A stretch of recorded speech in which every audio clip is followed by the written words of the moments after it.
काम इस पुस्तक की आरंभ की बातों को कुछ थोड़े शब्दों में हम सीखने की कोशिश करेंगे, क्योंकि ये वो परिचय है जो हमें मालूम होना चाहिए कि प्रेरितों के काम इस पुस्तक की शुरुआत कैसे हुई और किसके द्वारा हुई। आणि प्रेषितांचे कृत्य हा विषय ज्यावेळेस आपण शिकण्यासाठी घेतलेला आहे, त्याच्या प्रस्तावनेविषयी आज आपण शिकणार आहोत. आणि प्रस्तावनेविषयी शिकत असताना आपल्याला या गोष्टी समजून आणि शिकून घेण्याची गरज आहे, की हे पुस्तक नेमकं कोणी लिहिलं आणि का लिहिलं? स्क्रीन में आपके सामने में कुछ कुछ बातें हैं जो हमें समझने में मदद करती है कि इस पुस्तक प्रेरितों के काम में कुल 28 ऐसे अध्याय हैं जो हमें उत्तेजित करते हैं, क्योंकि आणि या येस, क्योंकि अभी इन दिनों में हम प्रेरितों के काम की पुस्तक को जब पढ़ पढ़ रहे हैं, तो अभी तक हमने यही सीखा कि किस रीति से परमेश्वर के जो दास थे वे सब उत्तेजित थे। तो सोचिए, इतना उत्तेजन और इतनी उन्माद जब उनमें थी, तो जब हम इस किताब को पढ़ते हैं तो हमें उत्तेजन और उन्माद कितना होना चाहिए।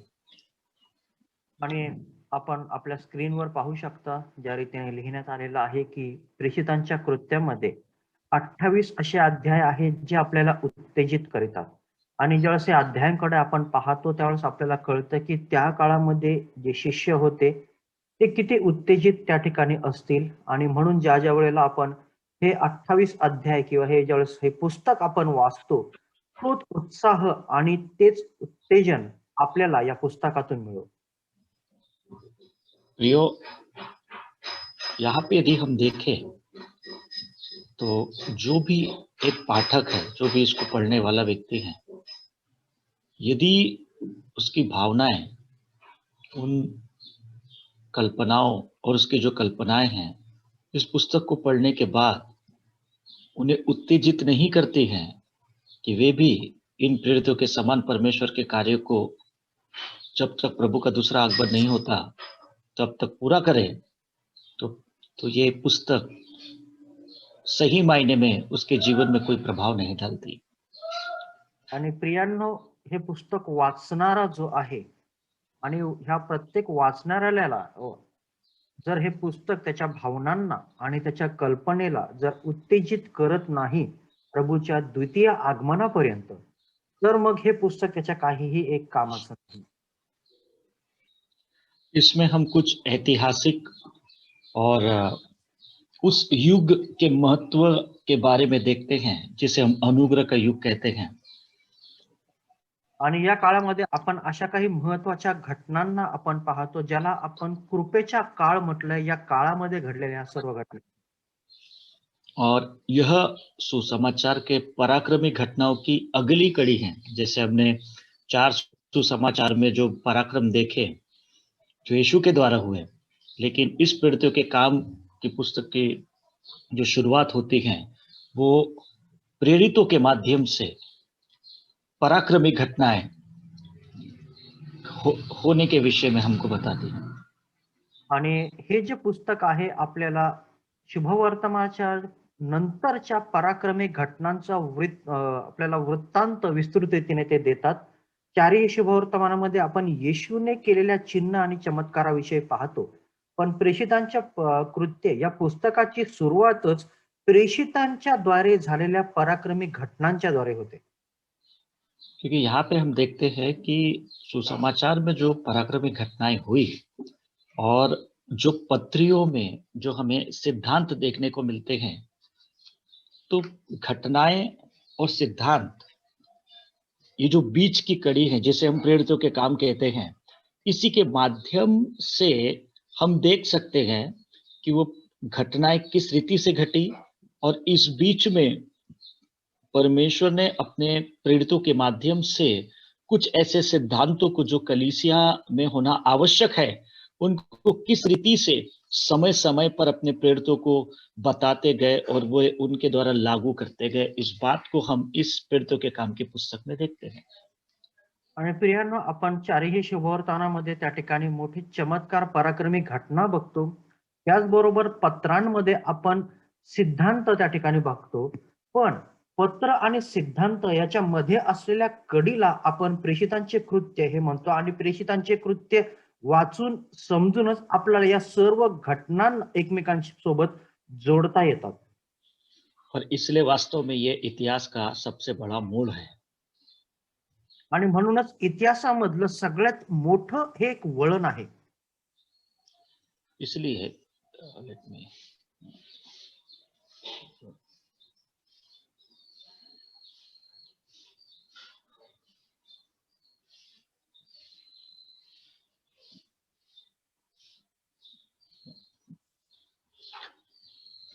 कुछ ऐसे विद्वान है, एक का नाम है डॉक्टर हुस्टन, जिन्होंने इस प्रकार से कहा है कि यदि पीड़ितों के काम की पुस्तक लुप्त हो गई होती तो उसकी जगह कोई नहीं ले पाता। आणि काही विद्वान आहेत, या विद्वानांनी अशा प्रकारचे काही वाक्य स्वतःसाठी त्यांनी या पुस्तकासाठी वापरलेली आहेत. आणि ते म्हणतात की प्रेषितांचे पुस्तक, हे जे पुस्तक आहे, हे जर कधी गायब झालं असतं तर त्या पुस्तकाची जागा घेण्यासाठी असं दुसरं कुठलंही पुस्तक नव्हतं. क्योंकि मेरे प्रिय, सुसमाचार और प्रेरितों के जो पत्रिया है उसके बीच की जो ये कड़ी है प्रेरितों के काम, यदि यही हम तक नहीं पहुंच पाती तो हमें मालूम ही नहीं पड़ता कि ये जो पत्रियाएं कब लिखी गई है, ये घटनाएं कब हुई हैं, किस सदी में हुई हैं, किसके द्वारा हुई हैं। तो इसीलिए ये जो पुस्तक है, जैसा डॉक्टर हुस्टन कहते हैं कि हमारे लिए सबसे महत्वपूर्ण ऐसी पुस्तक है। आणि हे पुस्तक जे आहे, हे पत्र आणि शुभवर्तमान या दोघांना जोडणारी एक कडी आहे. हे पुस्तकच जर नसतं तर आपल्याला कधीच कळालं नसतं की त्या सर्वांचा अर्थ काय आहे, घडलेल्या घटना कुठल्या काळात घडलेल्या आहेत, कोणाद्वारे घडलेल्या आहेत, या सर्व आपल्याला कधी कळालं नसतं. म्हणून जे सर विल्यम रामसे आहेत, हे अशा रीतीने म्हणतात की हे एक महत्वाचं पुस्तक आहे. और दूसरे जो प्रभु के एक विद्वान हुए जिनका नाम था सर विलियम रामसे, श्रीमान विलियम रामसे, उनका ऐसा कहना है, वो अपनी पुस्तक में लिखते हैं कि जब उन्होंने लूका की इस पुस्तक का अध्ययन किया तो वो इस निष्कर्ष पर आए कि लूका एक महान इतिहासकार, एक प्राचीन या एक नवयुगीन ऐसा व्यक्ति था। आणि आपण पाहतो एक महान विद्वान सर विल्यम रामसे यांनी अशा प्रकारे त्यांच्या पुस्तकामध्ये नमूद केलेलं आहे की ज्या वेळेला त्यांनी प्रेषितांचे कृत्य या पुस्तकाचा अभ्यास केलेला आहे, जे लुकाने लिहिलेलं आहे, त्यांनी त्याच्यावर हे लिहिलं की लूक एक मोठा इतिहासकार होता आणि प्राचीन व तो नवयुगीन होता. यदि हम देखें तो लूका यीशु मसीह के 12 चेलों में से कोई भी व्यक्ति नहीं था, लेकिन फिर भी हम देखते हैं कि प्रभु ने इस लूका को उन अब एक जैसा उसने एक सुसमाचार लिखा, लूका का सुसमाचार, और दूसरी जो पुस्तक उसने लिखी प्रेरितों के काम, जो सबसे महत्वपूर्ण पुस्तक है, तो हम देख सकते हैं कि किस रीति से भले ही वो यीशु मसीह के 12 चेलों में से एक नहीं था, लेकिन फिर भी हम देखते हैं कि प्रभु यीशु मसीह ने इस व्यक्ति को चुना और एक ऐसा व्यक्ति बनाया जिसके विषय में लेखक कहते हैं कि वो महान इतिहासकार था।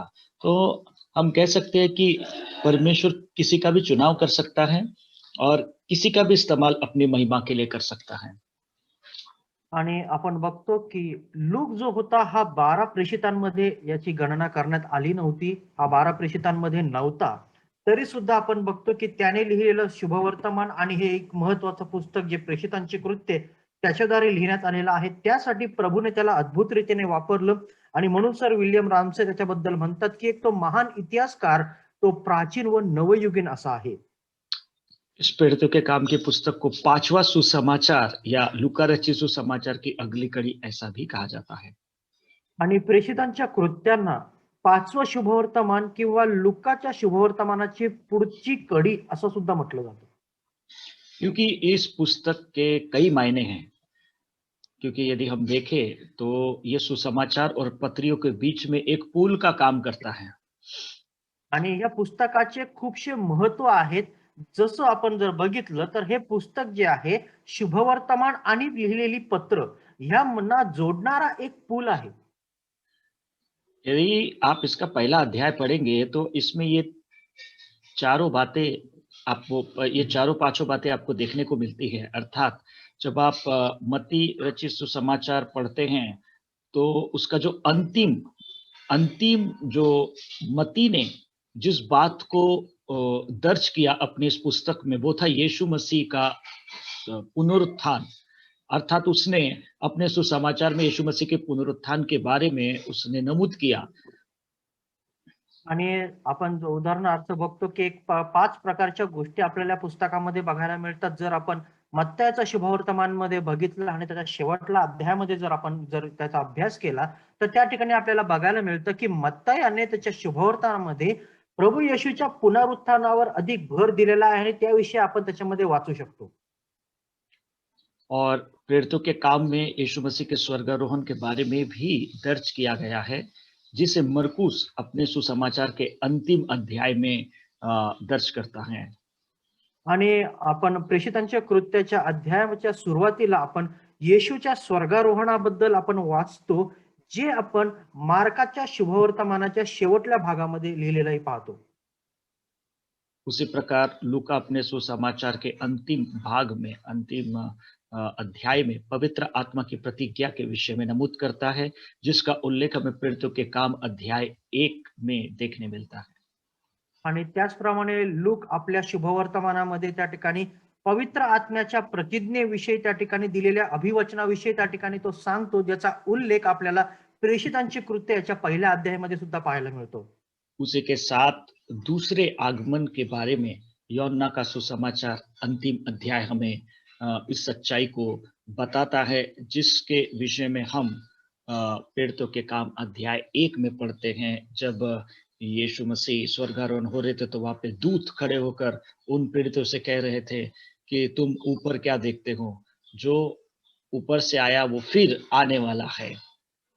आणि त्याचप्रमाणे आपण योहानाच्या शुभवर्तमानामध्ये आपण बघतो, की ज्या रीतीने येशूचं दुसरं आगमन होणार आहे, त्यांनी त्या रीतीने जे म्हटलेलं आहे, त्याच गोष्टी आपल्याला प्रेषितांचे कृत्य याच्या पहिल्या अध्यायामध्ये पाहायला मिळतात. ज्या रीतीने प्रभू येशूचं स्वर्गारोहण झालं आणि दिव्यदूत त्या ठिकाणी आकाशात उभे राहून शिष्यांना म्हणाले, की तुम्ही वर आकाशात काय पाहता? ज्या येशूला तुम्ही वर जाताना पाहिलेला आहे, तो तसाच पुन्हा येईल.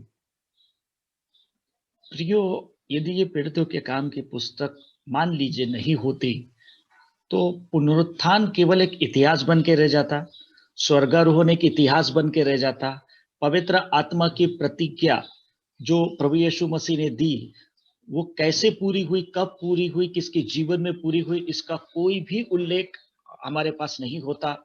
और साथ ही साथ यीशु मसीह सही में अपनी कलीसिया को लेने आने वाला, अपने लोगों को लेने आने वाला है, इसकी श्योरिटी, इसकी खातिरी के विषय में भी हमें कुछ भी मालूम नहीं होता। और एक प्रकार का मतलब ये पुस्तक जो है, अर्थात ये जो सुसमाचार या जो यीशु मसीह की जो घटनाएं हैं, एक मात्र बाकी इतिहास के समान एक इतिहास बन के रह जाती। इसकी सच्चाई कभी भी हमारे जीवन को परिवर्तित नहीं कर पा सकती थी। आणि प्रियांनो, जर हे पुस्तक नसतं, तर प्रभू येशूचं पुनरुत्थान, त्याचं स्वर्गारोहण, पवित्र आत्म्याची देणगी आणि त्याचं दुसरं आगमनाविषयीच्या या सर्व ज्या घटना आणि माहिती आहे, या एका काळापुरत्या एक रहस्य किंवा इतिहास बनून राहिल्या असत्या. त्या कधी घडलेल्या आहेत, पवित्र आत्मा कधी कोणाला मिळाला आणि कशा रीतीने त्या घटना घडत गेलेल्या आहे, याविषयीची माहिती आपल्याला कधी राहिली नसती. म्हणून हे पुस्तक आपल्याला फार महत्वाचं आहे समजून घेण्यासाठी. और इसलिए हम देखते हैं कि इन कार्यों को वास्तविक रूप से जिन्होंने अपने आंखों से देखा, उनके माध्यम से इस महान आज्ञा को, जो हमें चारों सुसमाचार में यीशु मसीह ने महान आज्ञा के रूप में कहा है, अब इसकी पूर्ति हम देखते हैं प्रेरितों के काम अध्याय 1 से शुरुआत होती है, जब यीशु मसीह की प्रतिज्ञा पूरी होती है कि तुम जब तक ऊपर से सामर्थ न पाओ तब तक तुम यरूशलेम में ठहरे रहना, और जब तुम सामर्थ पाओ तो तुम मेरे नाम के गवाह यरूशलेम, यहूदिया, समारिया और दुनिया के छोर तक हो, जो हमें प्रेरितों के काम अध्याय 1 और वचन 8 में देखने को मिलता है, जो प्रेरितों के काम की पुस्तक का कुंजी वचन है। आणि आपण या सर्व गोष्टीमध्ये ज्या चारही शुभवर्तमानामध्ये आपल्याला प्रभू येशूची महान आज्ञा आपल्याला बघायला मिळते, त्याविषयी आपण वाचतो, जे प्रभू येशूने आपल्याला सांगितलेलं आहे की जोपर्यंत तुम्हाला वरून सामर्थ्य प्राप्त होत नाही तोपर्यंत येथेच राहा. आणि ज्या वेळेला त्यांना ते सामर्थ्य प्राप्त झालेलं आहे त्यावेळेस ते यहुदिया, समारिया, यरुशलेम आणि मग जगाच्या अंतापर्यंत येशूचे साक्ष घडलेले आहेत, ज्याविषयी आपण प्रेषितांची कृत्य अध्याय 1 आणि त्याच्या 8व्या वचनामध्ये पाहतो, जे या संपूर्ण पुस्तकाचं एक महत्वाचं वचन आहे. और अब यहाँ पे हम देखते हैं कि यदि प्रेरितों के काम की पुस्तक पवित्र शास्त्र में नहीं होती तो क्या होता, ये भी एक हेडिंग है। तो सबसे पहले हम बड़े पैमाने पर पवित्र आत्मा जो व्यक्ति है, क्योंकि बाइबल उसको कोई सामर्थ्य नहीं बोलता, उसको कोई पदार्थ नहीं बोलता, लेकिन उसको पवित्र आत्मा के रूप में संबोधित करता है, क्योंकि वो त्रिएक परमेश्वर में से एक परमेश्वर है। अर्थात पवित्र आत्मा कोई व्यक्ति साधारण नहीं है, लेकिन वो परमेश्वरत्व में है। इट्स अ पर्सनालिटी, ये पवित्र आत्मा त्रिएक परमेश्वर का। तो इसलिए हम देखते हैं कि वो जो व्यक्ति है उसकी सेवकाई से हम अनजान हुए होते। जैसा हमारे पास पुराने नियम में यहोवा की सेवकाई हमें देखने को मिलती है। यीशु मसीह ने 4 सुसमाचार में हम पुत्र की सेवकाई को देखते हैं, लेकिन जो पवित्र आत्मा की सेवकाई है उससे हम अनजान रहे होते। इसीलिए ये पुस्तक हमारे लिए बड़ी मायने रखती है। आणि आणखीन एक पुढचा प्रश्न येतो की जर प्रेषितांचे काम, कृत्य हे जर पुस्तक आपल्याकडे पवित्र शास्त्रात नसतं तर काय झालं असतं? तर सर्वप्रथम आपल्याला त्यामध्ये बघायला मिळतं की पवित्र आत्मा जो व्यक्ती रूपाने आपल्याला त्या ठिकाणी बघायला मिळतो, ते आपल्याला कधी बघायला मिळालं नसतं. कारण त्रयिक देवामध्ये आपण पाहतो पित्याचं जे कार्य आहे ते आपल्याला जुन्या करारात पाहायला मिळतं. पुत्राचं कार्य जे आहे, सेवकत्व आहे, हे आपल्याला शुभवर्तमानामध्ये पाहायला मिळतं. पण पवित्र आत्मा व्यक्ती म्हणून ज्यावेळेस कार्य करत आहे, हे आपल्याला प्रेषितांचे कृत्य या पुस्तकातून बघायला मिळतं. जर हे पुस्तक नसतं तर पवित्र आत्म्याने केलेले सर्व जे कृत्य आहे आपल्याला कधीच अभ्यासाला मिळाले नसते. दूसरी बात यहाँ पे हम देखते हैं कि जो महान आदेश कैसे पूरा हुआ। आज प्रेरितों के काम ये पुस्तक के रूप में एक ब्लूप्रिंट, अर्थात जिसको हम व्यवहारिक अनुप्रयोग का खाका कह सकते हैं, वो हम तक नहीं पहुंचता। इसीलिए प्रेरितों के काम की पुस्तक ने जो महान आदेश को पूर्ण किया विश्वास योग्यता के साथ प्रेरितों के माध्यम से, आज हमारे पास है। इसलिए यदि ये नहीं होती तो हमें उसकी ब्लूप्रिंट नहीं मिल पाती, जो प्रैक्टिकल रीति से कार्यरत हुई थी। आणि जर हे पुस्तक नसतं तर दुसरी गोष्ट आपल्या यामध्ये बघायला मिळते की जो महान आदेश प्रभू येशूने दिलेला होता त्याचा व्यावहारिक रीतीने उपयोग कशा रीतीने आपल्याला करायचा आहे, याच्या या सर्व गोष्टी, महत्वाच्या गोष्टी आपल्याला हे पुस्तक प्रदान करतं. आणि जर हे पुस्तक आपल्याकडे नसतं तर त्या कशा रीतीने आपल्याला सवय केल्या पाहिजे, कशा रीतीने त्या गोष्टी व्यवहारात आणल्या पाहिजे, याची एक ब्लूप्रिंट किंवा एक चलचित्र आपल्याला कधीच मिळालं नसतं. क्योंकि हम यहाँ पे साफ रीति से देखते हैं कि यीशु के चेले यीशु के साथ थे, उनका उद्धार हुआ। उसके बाद यीशु ने उनको अलग किया अपनी सेवकाई के लिए।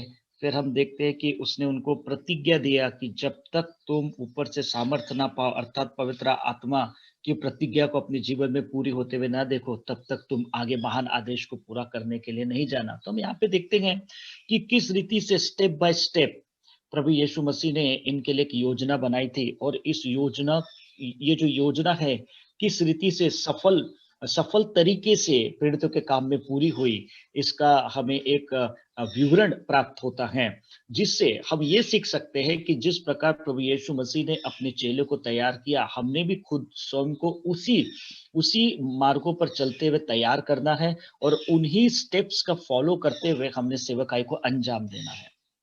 आणि विशेष महत्वाची गोष्ट आपल्याला यामध्ये पाहायला मिळते की ज्या रीतीने शिष्य प्रभू येशूच्या सोबत त्या ठिकाणी होते, त्यानंतर आपण कालांतराने पाहतो की येशूने त्यांना स्वतःपासून वेगळं करून त्या ठिकाणी त्यांना कामगिरीवर पाठवलेलं आहे. आणि त्यानंतर त्यांना एक महान त्या ठिकाणी आज्ञा दिलेली आहे की जोपर्यंत वरून तुम्हाला सामर्थ्य प्राप्त होत नाही तोपर्यंत इतरत्र कुठेही सेवेसाठी जाऊ नका.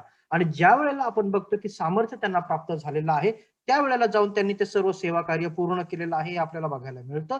याचा अर्थ हा होतो की या सर्व गोष्टी ज्या आहेत, ज्या पवित्र आत्म्याद्वारे त्यांच्या जीवनात येशूने त्यांच्या जीवनासाठी योजना केलेल्या होत्या आणि ज्या टप्प्याटप्प्याने घडलेल्या आहेत, याच्या सर्व वृत्तांत आपल्याला प्रेषितांचे कृत्य या पुस्तकामध्ये पाहायला मिळतो.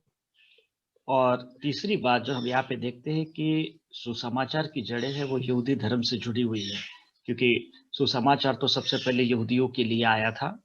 लेकिन फिर जब प्रेरितों के काम की पुस्तक में हम पढ़ते हैं तो हम देखते हैं कि एक अलग प्रकार की परमेश्वर की योजना किस रीति से अन्य जातियों के जीवन में प्रकट हुई, उसके विषय में भी हम इसमें देख सकते हैं। आणि त्यानंतर तिसरी गोष्ट आपण बघतो की जे शुभवर्तमानाचे जे मूळ आहे हे यहुदी धर्माबरोबर त्या ठिकाणी जोडले गेलेले आहे, कारण शुभवर्तमान सर्वप्रथम हे यहुद्यांसाठी देण्यात आलेलं होतं आणि त्यानंतर विधर्मी लोकांसाठी देण्यात आलेलं होतं. प्रियो, प्रेरित जो प्रचार करते थे उनका जो केंद्र था वो है पुनरुत्थित यीशु मसीह, ना कि बालक यीशु मसीह, ना कि क्रूसित यीशु मसीह, लेकिन पुनरुत्थित यीशु मसीह। क्योंकि यदि पुनरुत्थित यीशु मसीह का वो सुसमाचार नहीं सुनाए होते तो फिर किसी के भी पास उद्धार की कोई उम्मीद नहीं होती। क्योंकि यदि मुर्दों में से कोई जी नहीं उठता तो हमें स्वर्ग ले जाने के लिए कोई पर्याय ही नहीं बचता। आणि आपण चौथी गोष्ट यामध्ये पाहतो की जे शुभवर्तमान प्रेषितांनी गाजवलेलं आहे, या सर्व शुभवर्तमानाचं जे केंद्र आहे तो म्हणजे पुनरुत्थित झालेला येशू आहे. कारण जर येशू पुनरुत्थित झालेला नसता तर आपल्याला तारणाची कुठलीही आशा नसते. जर कोणी मरणातून जिवंत झालेला नसता तर स्वर्गाकडे घेऊन जाण्याचा मार्ग आपल्यासाठी कायमचा बंद राहिलेला असता. म्हणून शिष्यांनी किंवा प्रेषितांनी प्रत्येक क्षणाला त्या ठिकाणी शुभवर्तमानामध्ये त्यांनी पुनरुत्थित येशूचा उल्लेख केलेला आहे. क्योंकि यदि आप पौलुस की पत्री उसका रोमियो रोमियो की पत्री उसका अध्याय 10, 8, 9 और 10 वचन आप पढ़ेंगे तो वहाँ पे इस प्रकार से लिखा है कि वचन तेरे निकट है, वचन तेरे मन में है और तेरे मुंह में है, यही वो विश्वास का वचन है जिसका हम प्रचार करते हैं कि यदि तू यीशु को प्रभु जानकर अंगीकार करे और अपने मन में विश्वास करे कि परमेश्वर ने उसे मुर्दों में से जिलाया। तो हम यहाँ पे क्या देखते हैं मेरे प्रियो कि पौलुस का जो सुसमाचार का जो केंद्र है वो है पुनरुत्थित यीशु, और वो कहता है कि निश्चित तुम उद्धार पाओगे। आणि विशेष करून आपण जर रोमकरास पत्र याचा 10वा अध्याय आणि 8, 9, 10 ही वचनं जर आपण वाचली तर त्या ठिकाणी आपल्याला पाहायला मिळतं की हे वचन तुझ्या जवळ आहे, हे वचन तुझ्या मुखाजवळ आहे आणि म्हणून ज्या वेळेला हे वचन तू स्वीकारशील त्या ठिकाणी आपल्याला तारणाची आशा प्राप्त होते. आणि म्हणून पावलाने जे शुभवर्तमान गाजवलेलं आहे त्या प्रत्येक गोष्टीमध्ये पुनरुत्थित झालेला येशू बद्दल त्यांनी सांगितलेलं आहे, कारण त्याच्याद्वारे तारणाची आशा ही प्राप्त होते. और पांचवी बात जो हमें देखने को मिलती है, जैसे यीशु मसीह ने अपने चेलों को पहले ही कहा था कि मेरे कारण तुम सताए जाओगे, तो वो सताव के जो अनुभव, सताव की जो घटना है, यदि पीड़ितों के काम की पुस्तक नहीं होती तो हमें मालूम ही नहीं पड़ता कि उन पीड़ितों ने किस किस प्रकार के सताव से गए, कौन से तकलीफों का सामना, कौन से क्लेशों का सामना उन्होंने किया। क्योंकि बाइबल में लिखा है कि हमें कई क्लेशों से होकर परमेश्वर के राज्य में प्रवेश करना है। मतलब जो भक्ति के साथ परमेश्वर की सेवा करना चाहता है मेरे प्रियो, उसके जीवन में सताव आना निश्चित है। पाचवी गोष्ट आपण पाहतो की प्रभूने त्या ठिकाणी त्याच्या शुभवर्तमानामध्ये म्हटलेलं आहे की माझ्यासाठी तुम्हाला त्या ठिकाणी छळाचा सामना करावा लागेल. आणि छळाचा सामना करण्यासाठी प्रेषितांनी कशा रीतीने त्या प्रसंगातून ते गेलेले आहे, कशा रीतीने त्या काळातून गेलेले आहे, या सर्व गोष्टीचा उल्लेख आपण प्रेषितांची कृत्य या पुस्तकामध्ये पाहतो. कारण देवाचं वचन आपल्याला स्पष्ट रीतीने सांगतं की या क्लेशांना आणि या सर्व त्रासांमधूनच जाऊन आपण परमेश्वराच्या राज्यामध्ये प्रवेश करू शकतो. तो ये कुछ 5 बातें थी जो जो हमारे लिए महत्वपूर्ण थी, जिससे हम हमारी जो परिकल्पनाएँ हैं वो स्पष्ट हो जाती है कि हमारे लिए प्रेरितों के काम की पुस्तक कितनी महत्वपूर्ण है। आणि या 5 गोष्टी आहेत ज्याच्याद्वारे आपल्याला समजतं की प्रेषितांचे कृत्य हे जे पुस्तक आहेत हे आपल्या जीवनासाठी किती महत्वाचं आहे आणि त्याविषयीचे आपले विचार हे अगदी स्पष्ट ते करतो. और यहाँ पे हम देखते हैं कि लेखक जो एक यूनानी व्यक्ति था जिसका नाम है लूकस, जिसको हम अंग्रेजी भाषा में कहते हैं लूका, या उसको लतीनी भाषा अर्थात लैटिन लैंग्वेज में लूकानुस, इस प्रकार से इसके लिए शब्द का उच्चार किया गया है। आणि या पुस्तकाचा जो लेखक आहे ज्याचं ग्रीक मध्ये नाव लुकस असं आहे आणि ज्याचा इंग्रजी भाषेमध्ये त्याचं भाषांतर लूक असं करण्यात आलेलं आहे आणि लॅटिन भाषेमध्ये ज्याचं नाव लोकानुस असं त्या रीतीने देण्यात आलेलं आहे. और हम कई जगहों पे लूका के विषय में तो नहीं देखते कई पत्रियों में, लेकिन पौलुस ने कई बार अपनी पत्रियों में लूका का उल्लेख किया है। जैसा एक शब्द जो आपके सामने में स्क्रीन पे है, हमारे प्रिय मित्र लूका। मतलब वो वहां पे इस बात को बता रहा है कि लूका हमारे साथ उपस्थित था और उसका जो प्रोफेशन था उसके विषय में भी यहाँ पे लिखा है कि वह एक वैद्य था। आणि आपण पाहतो की पावलानेही त्याच्या पत्रांमध्ये बहुतांश ठिकाणी लूकाबद्दल किंवा लूक बद्दल त्याचा उल्लेख केलेला आहे. जसं आपण स्क्रीनवर त्या ठिकाणी लिहिलेलं वाचतो की माझा प्रिय मित्र लूक, जे आपल्याला दर्शवू येतं की लूक बहुतांश ठिकाणी पावला सोबत होता आणि त्याचं त्या ठिकाणी आपण पुढे लिहिल्याप्रमाणे आपण त्याचं जे प्रोफेशन आहे किंवा त्याचे जे काम काम आहे ते आपण बघू शकतो. तो एक वैद्य होता. और वो प्रेरितों के काम हम देखते, प्रेरितों का जीवन जब तक समाप्त नहीं हुआ तब तक लूका जो था वो पौलुस के साथ था।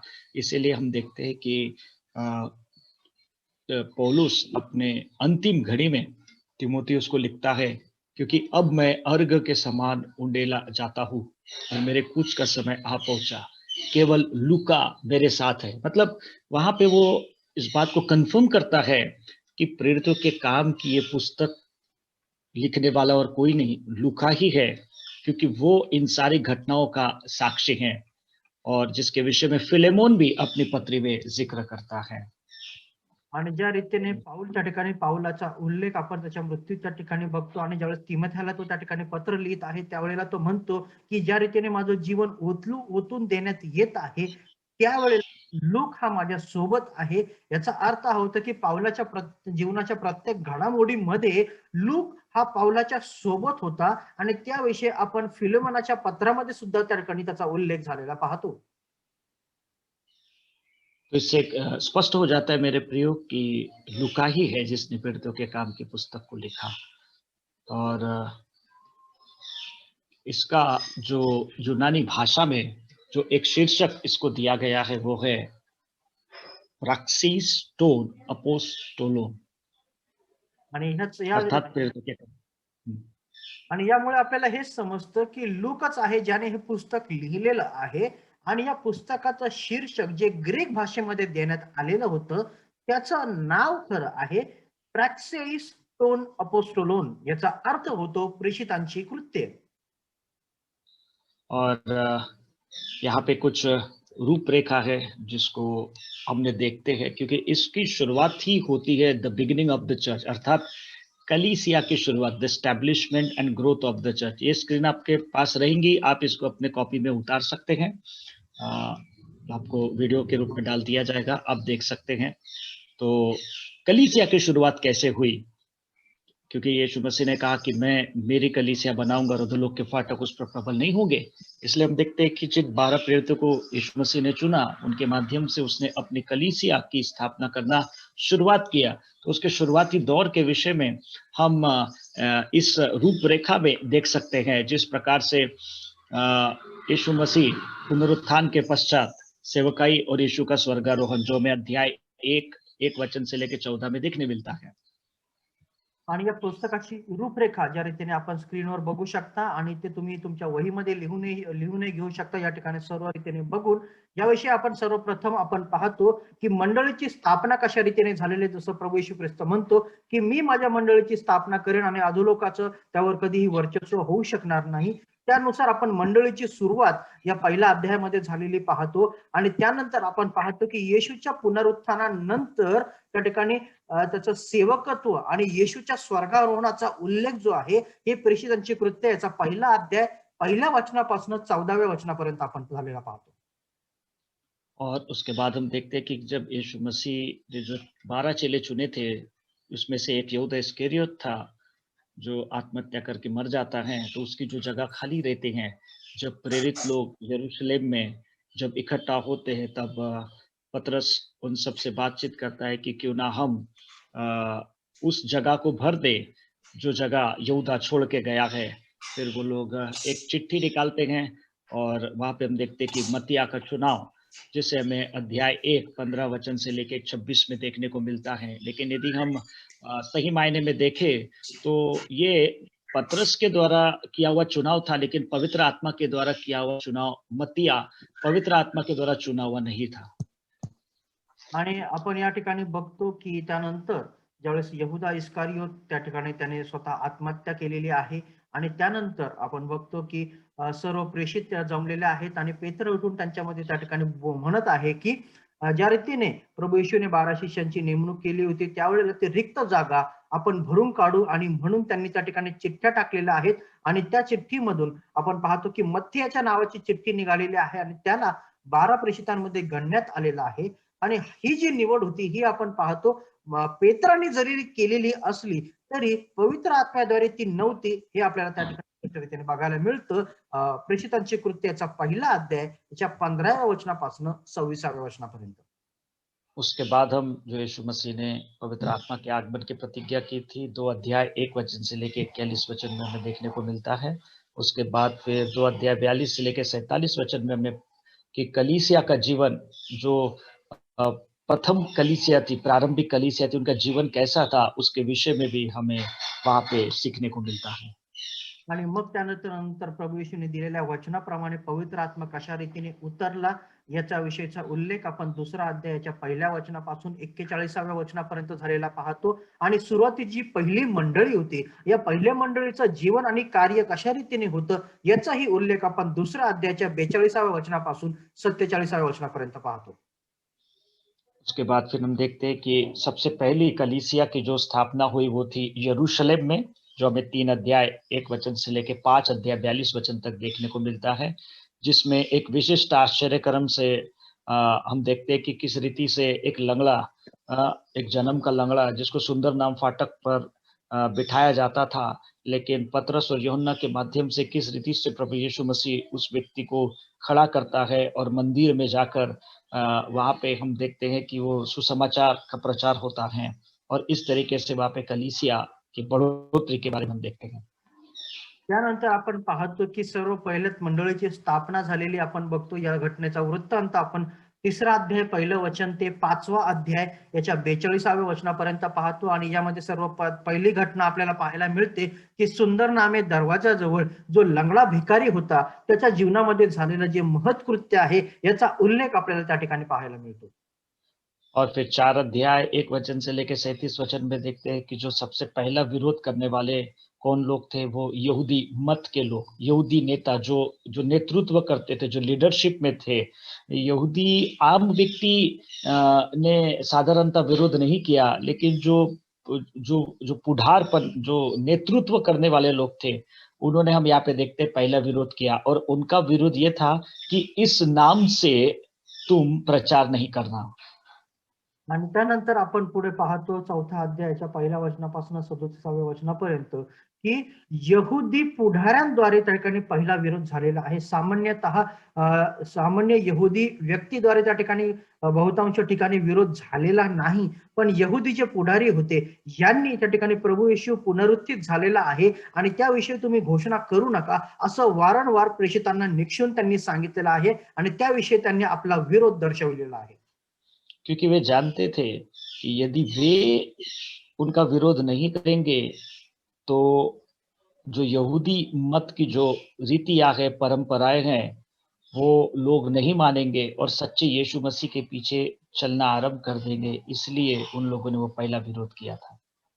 आणि ह्या लोकांना ह्या गोष्टी माहिती होत्या जर आम्ही विरोध केला नाही तर आजपर्यंत कालांतराने चालत आलेल्या सर्व यहुदी रूढी आणि परंपरा आहेत यांना कुठलंही महत्व उरणार नाही. सर्व लोक जर येशूच्या मागे चालायला लागले तर रूढी परंपरा पाळणारं कोणीच उरणार नाही या गोष्टीची त्यांना जाणीव होती आणि म्हणून ते या सर्व गोष्टीला विरोध करीत होते.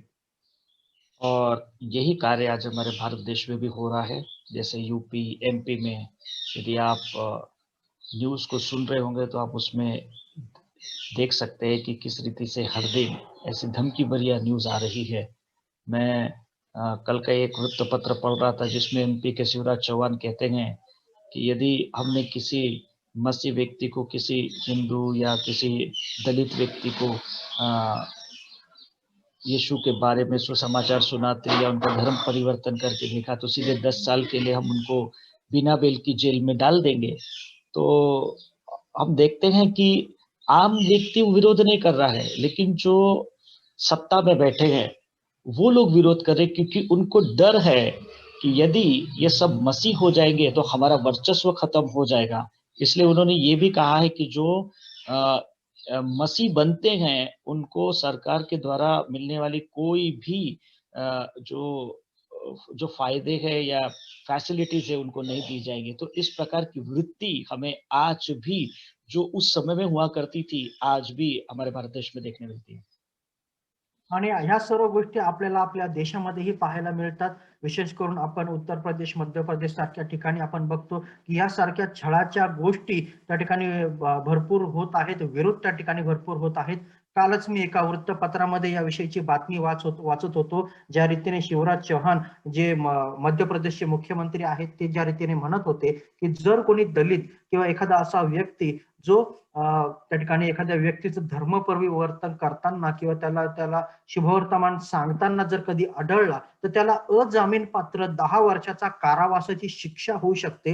प्रियांनो, हे लक्षात घ्या की हा सर्व जो विरोध आहे हा सामान्य जनतेमधून येत नाही, तर हा त्या ठिकाणी नेतेपदी बसलेल्या पुढारी लोकांकडूनच येत आहेत. कारण त्यांना या सर्व गोष्टीची माहिती आहे. कारण जर येशूच्या मागे गेले तर आमचं काही महत्व उरणार नाही, या गोष्टी त्यांना माहिती आहेत. म्हणून या प्रकारचा विरोध त्या ठिकाणी ते करतात. और इसलिए हम देखते हैं कि यहूदी नेताओं के द्वारा पहला विरोध हुआ, उसके बाद फिर 5 अध्याय 1 वचन से लेकर 16 वचन में हम देखते हैं कि उस समय जो पवित्र आत्मा का जो चलन था वो बिल्कुल पवित्रताई में था। वहाँ पे कोई झूठ बर्दाश्त नहीं किया जा सकता था, और जो अभिषेक में प्रेरित लोग जो बढ़ रहे थे वो बहुत ही गंभीर ऐसा अभिषेक, बहुत ही मतलब सेंसिटिव ऐसा अभिषेक था। इसलिए हम यहाँ पे देखते हैं कि जब हनन्याह और सफीरा ने परमेश्वर के दास और पवित्र आत्मा से जब झूठ बोला तो उनकी मृत्यु का विवरण हमें इस अध्याय में देखने को मिलता है। आणि त्यानंतर मग 5व्या अध्यायाच्या 1ल्या वचनापासून 16व्या वचनापर्यंत आपण पाहतो की पवित्र आत्म्याचं कार्य त्या ठिकाणी कशा रीतीने होत होतं. जे कार्य पवित्र आत्म्याचं असे ते अगदी पवित्रतेत आणि निष्पक्षपात अशा रीतीने त्या ठिकाणी त्याचं कार्य होत होतं. आणि ज्या वेळेला आपण बघतो की हनन्या आणि सफीरा हे पवित्र आत्म्यासमोर त्या ठिकाणी पेत्रासमोर ज्यावेळेस येऊन पवित्र आत्म्याशी ते खोटं बोललेले आहेत, त्याचा परिणाम वश आपण काय पाहतो की त्यांचा त्याच ठिकाणी जागीच मृत्यू झालेला आहे. फिर 5 अध्याय 17 वचन से लेकर 42 वचन में हम देखते हैं कि फिर एक बार यहूदी नेता के द्वारा ही दूसरी बार विरोध किया गया।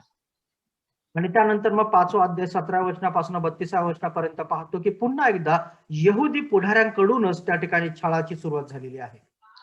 लेकिन कलीसिया रुकी नहीं, कलीसिया का विस्तार रुका नहीं, लेकिन कलीसिया बढ़ती चली गई। लेकिन वो कलीसिया केवल यरूशलेम तक ही सीमित रही। लेकिन यीशु मसीह ने जो प्रतिज्ञा किया था कि तुम यरूशलेम, यहूदिया, समारिया और दुनिया के छोर तक मेरे नाम के गवाह होंगे, तो यहाँ पे हम देखते हैं कि प्रभु यीशु मसीह की इच्छा केवल यरूशलेम तक ही प्रेरित सीमित रही, ये नहीं थी, लेकिन उसकी इच्छा ये थी कि ये दुनिया के छोर तक ये जाके सुसमाचार का प्रचार करे। इसलिए देखते हैं कि जब ये दूसरी बार जब विरोध हुआ तो इतना भयंकर विरोध हुआ कि ये जितने भी प्रेरित थे वे यहाँ वहाँ तितर बितर हो गए, जिसका वर्णन हमें अध्याय 6 वचन 1 से लेके अध्याय 12 वचन 25 तक देखने को मिलता है।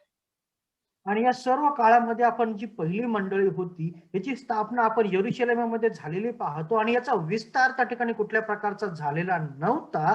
आणि म्हणून मग आपण बघतो की ज्या वेळेला प्रभू येशूचं वचन आहे की तुम्ही माझे पृथ्वीच्या शेवटापर्यंत साक्षी व्हाल, हे जे वचन आहे आणि या वचनाची पूर्तता होण्यासाठी ज्यावेळेस दुसऱ्या वेळेला जो छळ किंवा विरोध झालेला आहे त्यावेळेस मंडळीची पांगोपांग झालेली आहे, मंडळी पांगलेली आहे. आणि त्याच्या विषयीचा सविस्तर वृत्तांत आपल्याला 6व्या अध्यायाच्या 1ल्या वचनापासून 12व्या अध्यायाच्या 25व्या वचनापर्यंत पाहायला मिळतो. और 6 अध्याय में हम देख सकते हैं कि जब यहूदी और यूनानी लोग प्रभु में बढ़ रहे थे, प्रेरितों के साथ सेवकाई में बढ़ रहे थे, तो यूनानियों को ऐसा लग रहा था कि यहूदी लोग उनकी सुधि नहीं लेते, भले वो मसीह में थे, लेकिन फिर भी एक जाति का एक डिफरेंशिएट उनके बीच में कार्य कर रहा था और शैतान उनके बीच में फूट डालने की कोशिश कर रहा था। लेकिन हम देखते हैं कि प्रेरितों के द्वारा किस रीति से कुछ 7 सुनाम पुरुषों का चुनाव किया गया, जो यूनानी लोगों की जो विधवाएं हैं, बच्चे हैं, महिलाएं हैं, उनकी सुधि ले सके, जिसमें हम देखते हैं कि स्तिफनुस एक चुना हुआ और फिलिप ऐसा चुना हुआ एक पात्र था।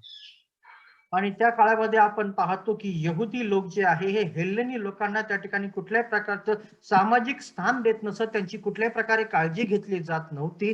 आणि म्हणून आपण बघतो की 6व्या अध्यायाच्या 1ल्या वचनापासून 7व्या वचनापर्यंत की 7 अशा सेवकांची त्या ठिकाणी नेमणूक करण्यात आली होती, जी त्यांच्या वतीने हेल्लेनी किंवा ग्रीक समाजातील लोकांची त्या ठिकाणी काळजी, त्यांच्या महिला, त्यांच्या विधवा किंवा त्यांच्या लहान मुलांच्या त्या ठिकाणी सर्वतोपरी काळजी घेण्यात येईल, ज्याच्यामध्ये आपण पाहतो फिलिपाचंही त्या ठिकाणी नाव होतं, स्टेफनाचंही त्या ठिकाणी नाव होतं.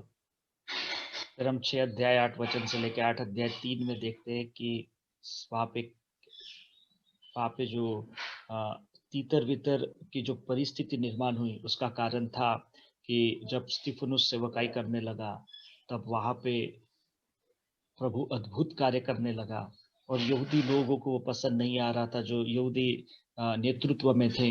हम देखते हैं कि किस रीति से स्तिफनुस पर वो दोषारोपण करते हैं और उसको पथराव करके वो मार देते हैं, और इस प्रकार से इन अध्यायों में हम स्तिफनुस के शहादत के विषय में पढ़ते हैं।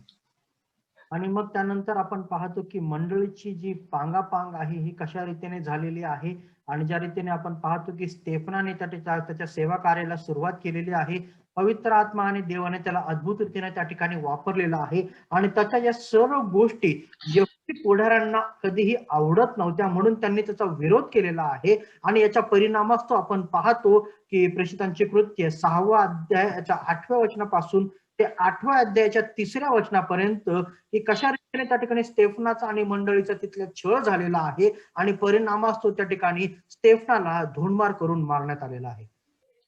फिर हम आगे देखते हैं 8 अध्याय 4 वचन से लेकर 25 वचन तक फिलिप समारिया में आता है, वहाँ पे सुसमाचार सुनाता है। उसके बाद फिर उसकी सेवकाई एक बड़े पैमाने पर बढ़ती हैं, लेकिन पवित्र आत्मा उसको अध्याय 8 26 वचन से लेकर 40 वचन में एक ऐसे व्यक्ति के पास भेजता है जो खोजा रहता है, जो यरूशलेम में आराधना करने के लिए आता है, और किस रीति से उसका जीवन परिवर्तन हो जाता है, उसके विषय में हमें 8वें अध्याय में देखने को मिलता है। आणि त्यानंतर आपण पाहतो की देवाच्या आत्म्याने फिलिपाला शमरोन या प्रदेशामध्ये पाठवलेला आहे शुभवर्तमान गाजवण्यासाठी. आणि त्या ठिकाणी त्याचं सेवा कार्य तो करत असताना आपण पाहतो की 8व्या अध्यायाच्या 26व्या वचनापासून 40व्या वचनापर्यंत की हबशी शंड जो त्या ठिकाणी कुश देशाचा जो खोजा होता, तो त्या ठिकाणी यरुशलेमेमध्ये आराधनेसाठी आलेला आहे. आणि त्या ठिकाणी देवाच्या आत्म्याद्वारे त्या ठिकाणी फिलिपाला पाठवण्यात आलेला आहे. आणि त्याच्या जीवनाचं परिवर्तन कशा रीतीने झालेला आहे याचा संपूर्ण उल्लेख आपण या घटनामध्ये झालेला पाहतो. फिर हम 9वें अध्याय में एक एक ऐसे इतिहास की शुरुआत को देखते हैं, जिसके माध्यम से हम देखते हैं कि किस रीति से अन्य जाति कलीसिया की शुरुआत हुई, या अन्य जाति की कलीसिया की स्थापना करने के लिए बोझ उसके मन में उत्पन्न किया गया, और वो व्यक्ति था शाऊल, और किस रीति से उसका परिवर्तन हुआ हम 9वें अध्याय में देख सकते हैं। नंतर 9व्या अध्यायामध्ये एक महत्वाचा इतिहासाची सुरुवात झालेली आपण पाहत आहे की ज्या ठिकाणी विधर्म्यांसाठी असलेली मंडळीची स्थापना त्या ठिकाणी झाली, ती कशा रीतीने झाली आणि ती स्थापन करण्यासाठी देवाने कोणाला ओझं दिलेलं आहे त्याच्या विषयीचा वृत्तांत आपण पाहतो. आणि त्या ठिकाणी आपण शाऊलाचं पाऊल झालेला, त्याचं परिवर्तन झालेल्याच्या घटना आपण 9व्या अध्यायाच्या 1ल्या वचनापासून 31व्या वचनापर्यंत झालेल्या बघतो.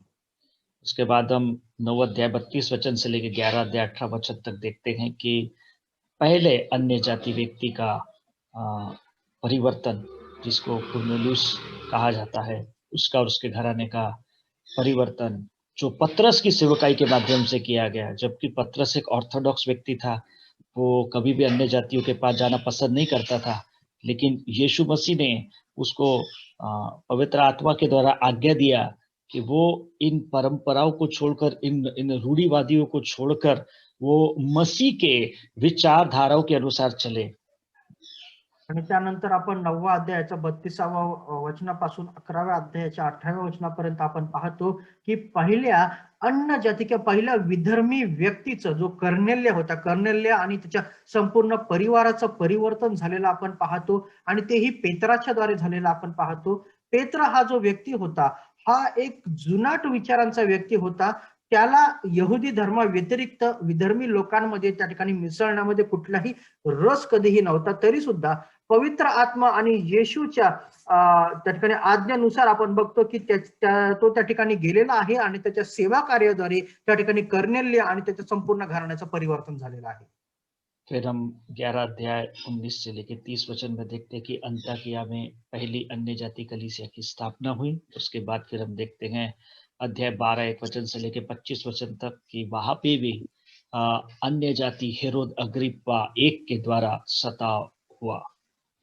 आणि मग आपण पुढे 11वा अध्याय 19 पासून 30 पर्यंत पाहतो की अंतुखियामध्ये त्या ठिकाणी पहिल्या विधर्मी मंडळीची स्थापना झालेली आहे आणि त्याच्यानंतर आपण बघतो त्या ठिकाणी की हेरोद अग्रिप्पा एक याच्याद्वारे त्या ठिकाणी पुन्हा एकदा छळ या मंडळीमध्ये आणण्यात गेलेला आहे.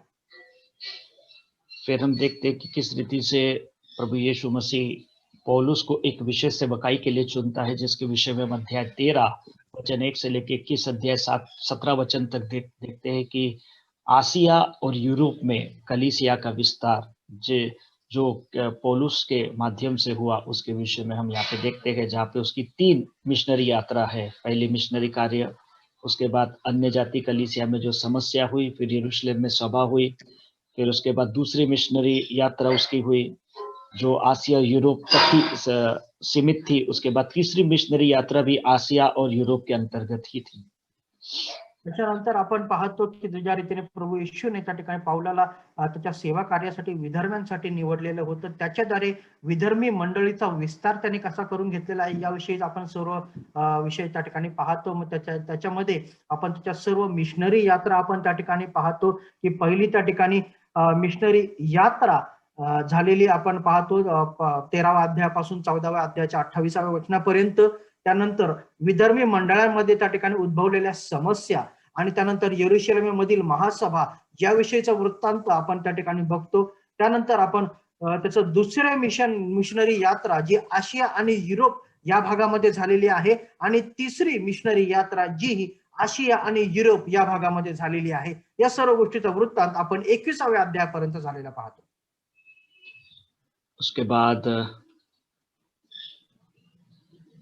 फिर हम देखते हैं कि किस रीति से रोम में कलीसिया का विस्तार, पहले आसिया और यूरोप में, फिर उसके बाद रोम में कलीसिया का विस्तार किस रीति से हुआ उसके विषय में हम अध्याय 21 18 वचन से लेकर 28 अध्याय 31 वचन तक देख सकते हैं, जहाँ पे यरूशलेम के द्वारा सुसमाचार का इनकार किया गया।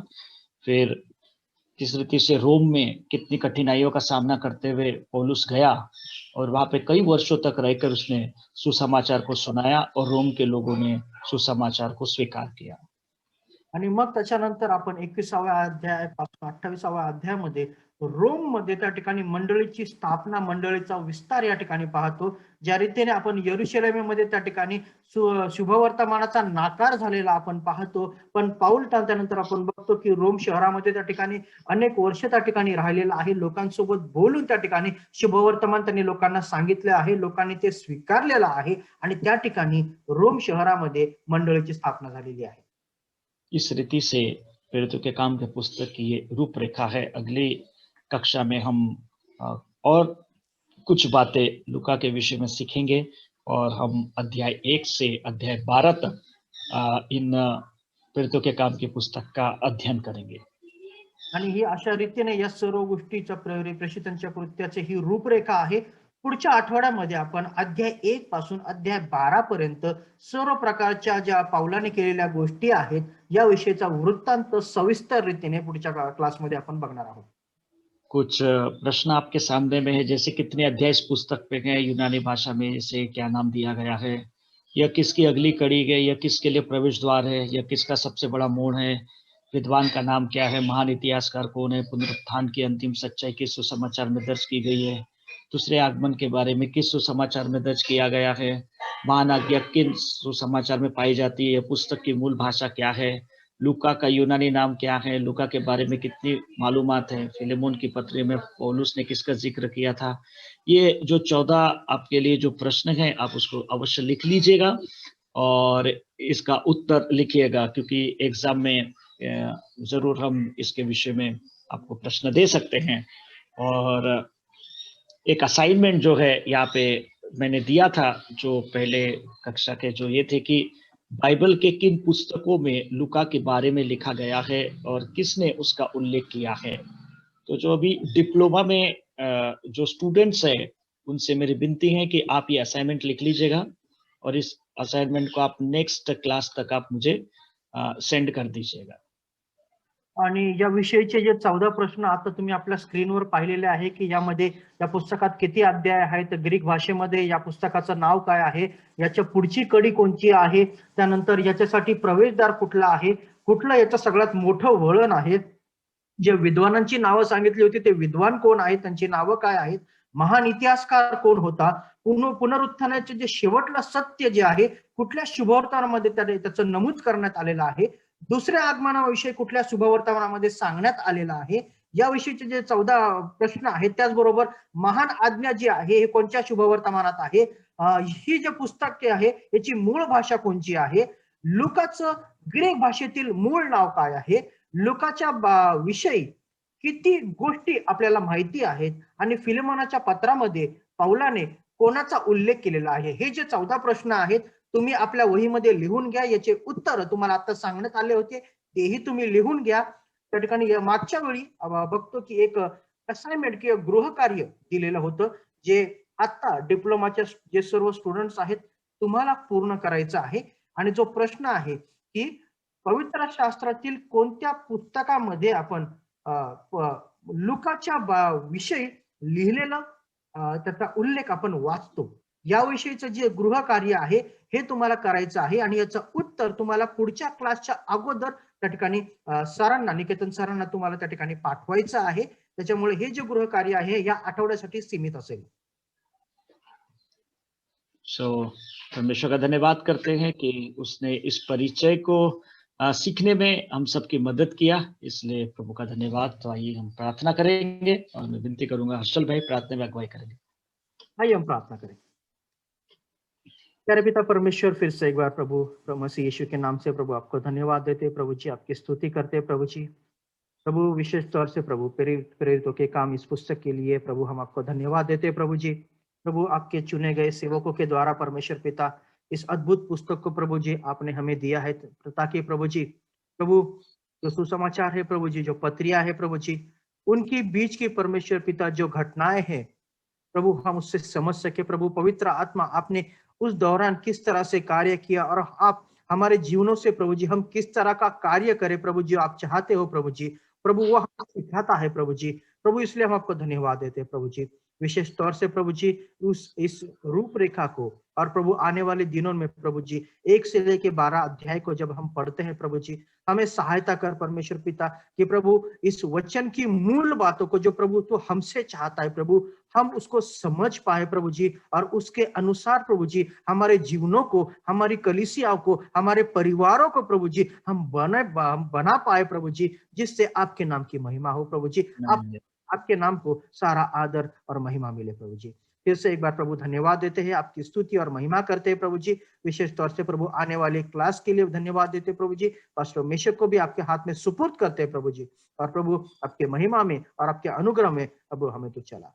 सारा आदर, महिमा और धन्यवाद आपके नाम को देते हैं प्रभु जी। इस विनती को आपके प्यारे बेटे मसीह यीशु के नाम से मांगते हैं, इसलिए सुन और कबूल करना पिता, आमीन।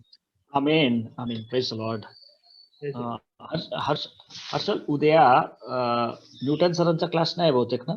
नाही, न्यूटन सरांचा क्लास नाहीये, उद्या रेव्होल्युशनचाच क्लास होईल 2 तास।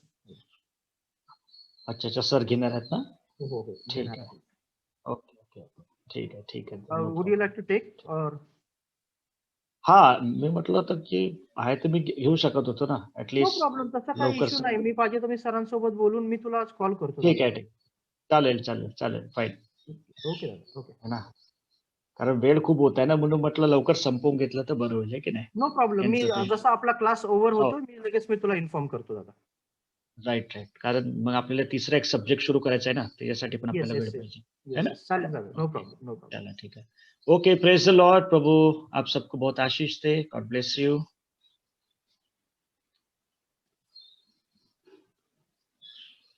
Okay. Praise lord pastor Meshach.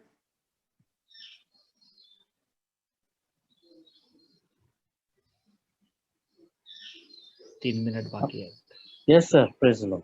Praise lord, praise lord. Praise the Lord, Nikitan Pastor ji, Harshal Pastor ji, praise the Lord. Praise lord. Praise the Lord pastor Mishra कैसे हैं आप हाँ, blessed, बहुत अच्छा हूँ. अच्छा लगा आपको देख के काफी समय के बाद. आप आपको कैसे भी आपको ब्लेस्ड ब्लेस्ड हाँ, प्रेज लॉर्ड, प्रेज चलिए लॉर्ड. ठीक okay okay. Okay class start करें Harshal sir. Yes sir, over to you. आपके हाथ में है. ओके प्रेज द लॉर्ड सभी को. और इस वक्त में हम एक छोटी सी प्रार्थना करेंगे फिर हम सब्जेक्ट में जाएंगे हम. Thank you Jesus. जीवित अनुग्रहकारी पिता यीशु मसीह, हम आपकी स्तुति और धन्यवाद करते हैं, आपकी आराधना करते हैं, महिमा करते, प्रशंसा करते, आपके नाम को ऊंचा करते खुदावंद प्रभु, क्योंकि तो स्तुति के योग्य है, महिमा का योग्य, आदर और सम्मान के योग्य है. हम आपको इज्जत देते हैं प्रभु, तारीफ करते हैं, सम्मान देते हैं प्रभु, जय जयकार करते हैं परमेश्वर, क्योंकि तू प्रभु हमारे लिए क्या किया और क्या कर सकता है प्रभु, ये सारी बातें हम जानकर हम तेरी महिमा कर सकते हैं. Jesus. और प्रभु तू पवित्र है, अति पवित्र है खुदा, हमें Hallelujah. क्षमा करने वाला, हम पर दया करने वाला, ग्रेस करने वाला, अनुग्रह करने वाला, हो चंगाई देने वाला, आश्चर्य कर्म करने वाला, चिन्ह चमत्कार करने वाला, संभव को संभव में बदलने वाले जीवित परमेश्वर, धन्यवाद. हम Hallelujah. आपकी स्तुति और धन्यवाद करते हैं. फिर एक बार प्रभु हम सभी को आपके हाथों में सौंपते हैं. आज के सब्जेक्ट प्रेज एंड वर्शिप के द्वारा पवित्र आत्मा हर एक को प्रभु बुद्धि दे, ज्ञान दे, समझ दे प्रभु. स्तुति आराधना की सेवकाई के लिए समर्पित होने के लिए तो अनुग्रह कर, दया कर. और प्रभु अनुवाद करने वाले आपके दास हर्षल सर को भी आपके हाथों में सौंपते हुए भी इस्तेमाल कर प्रभु, यीशु के नाम से मांगते हैं. आमीन. आमीन. आमीन. आमीन. Praise the Lord. हम इस वक्त में हम समय को हम वेस्ट ना करते हुए हम सब्जेक्ट में जाएंगे हम.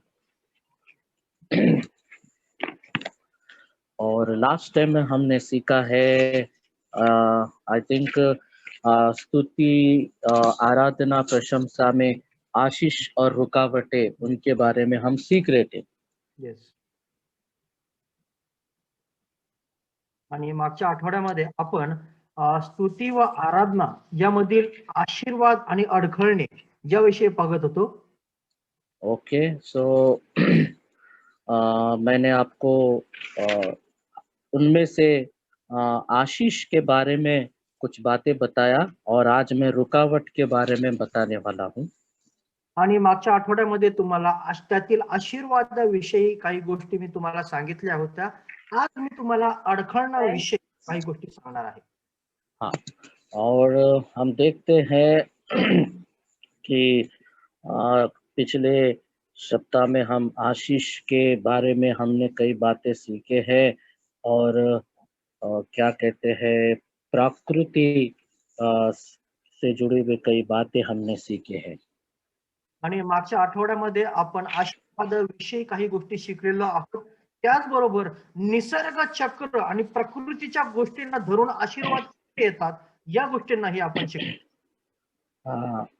तो आत्मिक सिद्धांत का एक अच्छा उदाहरण, जैसा हमारी प्रशंसा स्वर्ग तक पहुंचती है वैसा ही वे आशीषों की वर्षा भी वर्षा में परिवर्तन हो जाती है करके हमने सीखा है.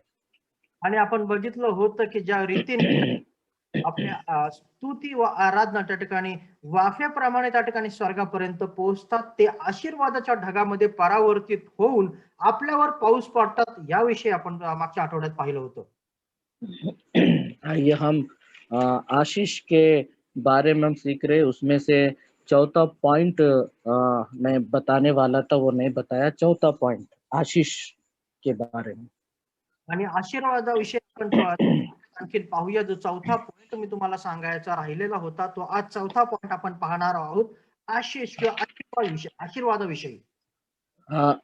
इसके पहले हम तीसरे पॉइंट में पवित्र शास्त्र से कुछ उदाहरण कुछ हमने सीखा है। अभी हम चौथा पॉइंट में पॉइंट को लिखिए, अंत के दिनों में पवित्र आत्मा का उंडेला जाना। आणि पुढचा चौथा पॉइंट आहे तो तुम्ही लिहून घ्या. शेवटल्या काळामध्ये पवित्र आत्मा ओतले जाणे. याद रखिएगा कि हमारा सब्जेक्ट प्रेज एंड वर्शिप है और आराधना, स्तुति और प्रशंसा में आशीषें उनके बारे में हम सीख रहे हैं। उसका चौथा पॉइंट मैं आपको बता रहा हूँ, अंत के दिनों में पवित्र आत्मा उंडेला जाना। आणि आपला विषय जो आहे हा स्तुती व आराधना आहे. या अंतर्गत आपण बघत आहोत की शेवटल्या काळामध्ये त्या ठिकाणी पवित्र आत्म्याचं ओतले जाणे. हम देखते हैं जकरिया की किताब उसका 10 अध्याय पहले आयत के अनुसार कि इन पदों के द्वारा साफ एकदम क्लियर प्रकट होता है कि अंत के दिनों में परमेश्वर अपना आत्मा उंडेलेगा। आणि जकर्याचं पुस्तक 9व्या अध्यायामध्ये आपण पाहतो ज्या ठिकाणी देवाचं वचन आपल्याला स्पष्ट रीतीने सांगतं की शेवटल्या काळामध्ये परमेश्वर त्याच्या आत्म्याचा वर्षाव करणार आहे. यह प्रभु के आने से पहले होगा और यह समय बरसात के अंत में के नाम से जाना जाएगा। आणि हे देवाच्या आगमनाच्या आधी आणि पावसाच्या शेवटच्या वेळी आपण हे सर्व घटना झालेल्या बघू. फिर से आप ध्यान दीजिएगा, ये समय बरसात के अंत में के नाम से जाना जाएगा। आणि म्हणून ह्या गोष्ट तुम्ही लक्षात घ्या की पावसाच्या शेवटच्या काळामध्ये असा या घटनाचा उल्लेख केला जाणार आहे. और उसी प्रकार से हम योएल के किताब उसका 2 अध्याय 23 आयत के अनुसार हम देखते हैं कि जल प्रलय उत्पन्न करने वाली वर्षा के समान आत्मा स्वर्ग से गिरेगा या उंडेला जाएगा। आणि योएलच्या पुस्तकामध्ये सुद्धा आपण 3ऱ्या अध्यायामध्ये पाहतो की ज्या रीतीने त्या ठिकाणी आगोटीचा पाऊस येतो त्यानुसार त्या ठिकाणी देवाचा आत्मा ओतण्यात येईल. स्तुति, आराधना, प्रशंसा में ये एक आशीष है जो जल प्रलय उत्पन्न करने वाली वर्षा के समान आत्मा स्वर्ग से गिरेगा और उंडेला जाएगा, एक आशीष है। आणि ज्या रीतीने आपण याच्या योएलच्या 2ऱ्या अध्यायामध्ये बघतो की आगोटीचा पाऊस ज्या रीतीने आपला त्या ठिकाणी पृथ्वीवर पर्जन्य पाडतो त्या रीतीने आपण बघतो की परमेश्वराचा आत्मा त्याच्या लोकांवर पृथ्वीवर ओतण्यात येईल. योहेल अपूर्व आत्मा के उंडेले जाने के बारे में भविष्यवाणी करता है। आणि योएल जो आहे हा देवाच्या आत्म्याच्या वर्षावाबद्दल त्या ठिकाणी भविष्यवाणी करतो.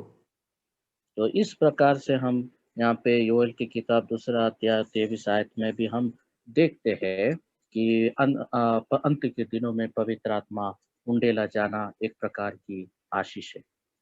आणि त्याच रीतीने आपण योएलचं पुस्तक याचा 2रा अध्याय आणि त्या 23व्या वचनामध्ये आपण शेवटल्या काळामध्ये देव कशा रीतीने त्याच्या आत्म्याचा वर्षाव करील हे याचा उल्लेख आपण त्या ठिकाणी झालेला पाहतो. और उस समय की बात है कि इजरायली 2 वर्षों का अनुभव करते आ रहे हैं और पहली वर्षा कृषिक वर्ष के आरंभ में होती है, जिसके द्वारा भूमि नरम की जाती है ताकि बीज बोना आसान हो। आणि या विषयी आपण 2 प्रकारचे पाऊस 2 प्रकारचा त्या ठिकाणी पावसाचे ऋतू आपण त्या ठिकाणी पाहतो. पहिला जो आहे हे शेती कार्याच्या अगोदर झालेला वाळवाचा पावसाबद्दल आपण पाहतो जो त्या ठिकाणी जमिनीला पेरणी लायक नरम असं बनवतो. दूसरी वर्षा कटनी के निकट होती है जब उपज के दाने बढ़ते हैं। दुसरा जो पाऊस आहे हा कापणीच्या अगोदर होतो ज्या त्या ठिकाणी जे बी आहे ते कणसामध्ये नुकतंच तयार झालेलं असतं. और वो यही समय है जब तुराइयों का पर्व माना जाता था। आणि हाच तो काळ आहे ज्याला त्या ठिकाणी तुराईचं पर्व असं म्हटलं गेलेलं आहे. हाँ, वो तुराइयों का पर्व माना जाता था। बाद की वर्षा उपज के लिए लाभदायक है क्योंकि उसके द्वारा दाने फलते हैं। आणि जे नंतरचा जो पाऊस आहे हा पिकासाठी यासाठी महत्वाचा आहे कारण तो पाऊस पडल्यानंतर जे त्या ठिकाणी असलेलं बी आहे कणसामध्ये असलेलं बी आहे हे अधिक फलित होतं. इसी को पहली व अंत की वर्षा कहा जाता है। आणि म्हणून याला सुरुवातीची आणि शेवटचा पाऊस याला सलग सुरुवातीचा व शेवटचा पाऊस आगोटीचा व वळवाचा पाऊस असं म्हणतो. महिमामय परमेश्वर की आत्मा का उंडेले जाना 2 वर्षों का एक साथ गिरना है। आणि महिमेच मध्ये त्या ठिकाणी देवाच्या आशीर्वादाचं ओतलं जाणं जे आहे हे त्याच्या महिमेला त्या ठिकाणी दर्शवितं. और स्वर्गीय किसान इस अत्यधिक वर्षा की धीर से प्रतीक्षा करता है। आणि जो स्वर्गीय शेतकरी आहे तो या पावसाची मनोमन इच्छा करीत असतो. इसके द्वारा अच्छी व भरपूर फसल इकट्ठा की जा सके। ज्याच्याद्वारे त्या ठिकाणी भरपूर रीतीने जे पीक आहे ते गोळा केलं जाऊ शकेल. ये बहुतायत की वर्षा क्यों कर हम देखते हैं कि परमेश्वर के जनों की बहुतायत से प्रशंसा व आराधना के द्वारा स्वर्ग पर बाप के समान बादलों को बनाती है। आणि ही जी स्तुती व आराधना आहे हे त्या पावसासाठी आपल्याला त्या ठिकाणी त्या ढगांची निर्मिती करते. यस, अंत के दिनों में बहुतायत से प्रार्थना करने वालों की भीड़ वो खड़ी करेगा। आणि शेवटल्या काळामध्ये देव त्या ठिकाणी प्रार्थना करणाऱ्या लोकांना उभं करेल. वो सेना समान होगी जो पृथ्वी का प्रमाण करते चलेंगे। ऐसे लोग प्रार्थना में उठ खड़े हो जाएंगे। हम देखते हैं सैम्स 149:6 में ऐसा लिखा है, उनके खंड से ईश्वर की प्रशंसा हो और उनके हाथों में दोधारी तलवार रहे। आणि याविषयीचा उल्लेख आपण स्तोत्र संहिता 149 आणि याच्या वर्स 9 ना pastor yes, 149 Psalms verses 6। Verse 6 okay. याच्या ओके। 6व्या वचनामध्ये आपण स्तोत्र 149 याच्या 6व्या मध्ये पाहतो की परमेश्वराची स्तुती जी आहे त्याच्या कंठी असो त्यांच्या कंठामध्ये परमेश्वराने ही त्याची स्तुती घातलेली आहे. और हम देखते हैं कि इस प्रकार से उनकी प्रशंसाओं के द्वारा आशीषों के अधिक बदलाव बनेंगे। आणि ही जी त्यांची स्तुती व आराधना आहे ही स्तुती आराधना त्यांच्या आशीर्वादासाठी परावर्तित किंवा त्याचा बदल ती घडेल. और उसी प्रकार से उनकी प्रशंसा के द्वारा आशीषों के अत्यधिक बादल बनेंगे। आणि याच त्यांच्या स्तुती व आराधनेद्वारे त्या ठिकाणी आशीर्वादाच्या ढगांची निर्मिती होईल. परमेश्वर उनका आश्वासन करेगा और बहुत अधिक मात्रा में आशीष की वर्षा भेजेगा।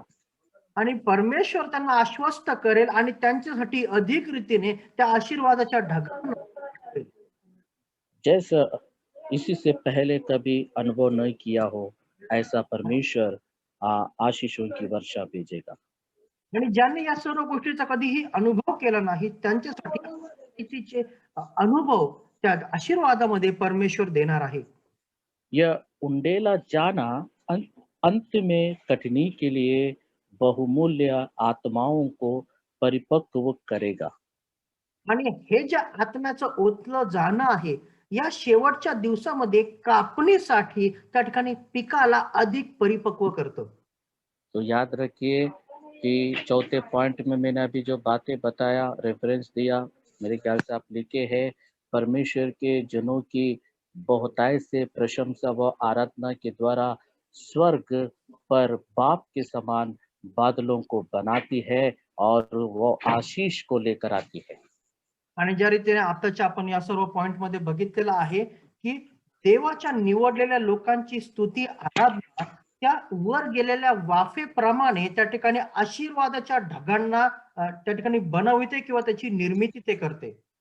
जब यीशु ने चेलों से कहा कि जब तक मैं तुम्हारे लिए एक सहारा नहीं भेजूंगा तब तक तुम यहीं पे यरूशलेम में ठहरे रहो और ऊपरी कोठरी पर ठहरे रहो और प्रार्थना करो, प्रतीक्षा करते रहो।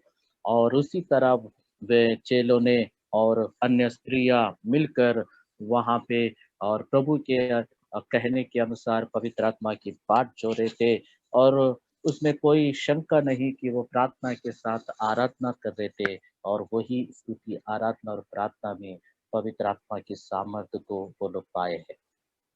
आणि आपण ज्या रीतीने बघतो की प्रभू येशूने त्यांना सांगितलेलं होतं की जोपर्यंत वरून तुम्हाला सामर्थ्य प्राप्त होत नाही तोपर्यंत यरूशलेमात त्या वरच्या माडीवरतीच तुम्ही राहा आणि त्यामध्ये त्या ठिकाणी प्रेषित व स्त्रिया आपण बघतो की प्रार्थना व देवाची आराधना त्या ठिकाणी ते करत होता आणि आराधना करत असताना देवाच्या त्या प्रतिज्ञेप्रमाणे त्या ठिकाणी पवित्र आत्माचा वर्षाव त्यांच्यावर झालेला आहे.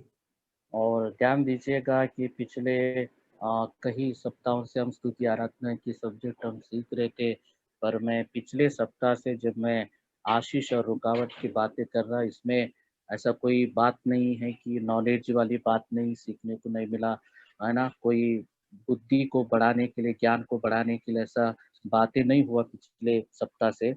यहाँ पे बहुत इम्पोर्टेंट आत्मिक से जुड़ी हुई बातों को हम सीख रहे हैं पिछले सप्ताह से। आणि ज्या वेळेपासून आपण स्तुती व आराधनेचा हा विषय गेला 3-4 महिन्यापासून आपण जो सुरू केलेला आहे त्यामध्ये आपण या सर्व स्तुती आराधनेविषयी आपण या गोष्टी शिकत आलेलो आहोत आणि मागच्या आठवड्यापासून आपण आशीर्वाद व अडखळण्याविषयी आपण ज्यावेळेस आहोत त्यामध्ये खूप काही ज्ञानीपणाच्या गोष्टी आपल्याला यामध्ये बघायच्या नाहीयेत पण आत्म्याने आपल्याला या गोष्टी समजून घेण्याची गरज आहे की आपली स्तुती आराधना त्या ठिकाणी कशा रीतीने त्या आशीर्वादाला जीवनामध्ये घेऊन येऊ शकते. तो यहाँ तक मैं चौथे पॉइंट तक मैं फिनिश करना चाहता हूँ कि आराधना, स्तुति और प्रशंसा में आशीष जो है, यहाँ तक मैं फिनिश करूँगा। आणि आता या चौथ्या पॉइंट कडे येऊन मला या सर्व गोष्टी समाप्त करायच्या आहेत की आराधनेमध्ये त्या ठिकाणी स्तुती आराधनेच्या त्या ठिकाणी आशीर्वादाचं स्थान जे आहे त्या गोष्टीवर आज आपण या ठिकाणी थांबवणार आहोत. फिर हम देखेंगे अभी स्तुति और आराधना प्रशंसा में रुकावटें जो है उसके बारे में हम सीखेंगे। आणि आता आपण स्तुती आराधना व प्रशंसेमध्ये जे अडखळणं आहेत याविषयी शिकणार आहोत. हम देखते हैं कि स्तुति और आराधना और प्रशंसा करने में बहुत सारे हमारे जीवन में रुकावटें आते हैं। आणि आपण बघतो की स्तुती आराधना करताना खूपशी अशी अडखळणं आपल्या जीवनामध्ये येतात. जैसे कि लोगों को उभारे जाने का प्रयत्न किया गया कि प्रशंसा करना, वचन के अनुसार चलना उचित व उपयुक्त है, तो भी लोग आसानी से परमेश्वर की आराधना नहीं करते। इस मामले को लेकर कई बहाने बनाए जाते हैं। आणि आपण लोकांना कितीही प्रोत्साहित केलं की देवाची स्तुती आराधना तुम्ही करायला पाहिजे आणि ती देवाच्या आत्म्यापासून खरेपणाने करण्याची गरज आहे तरी सुद्धा आपण बघतो की लोक या सर्व गोष्टीला गंभीरतेने घेत नाही. हाँ, देखते हैं हम आते हम मसीह लोगों में ये तो अन्य जातियों की बात नहीं, मसीह लोगों की बात है कि ऐसे बातों के मामले में कई बार हम स्तुति आराधना में शामिल होने की बात करते हैं, प्रशंसा करने की बात करते हैं, वचन के अनुसार चलने की बात करते हैं, पढ़ने की बात करते हैं, तो कई बहाने बनाते हैं और शामिल नहीं होते।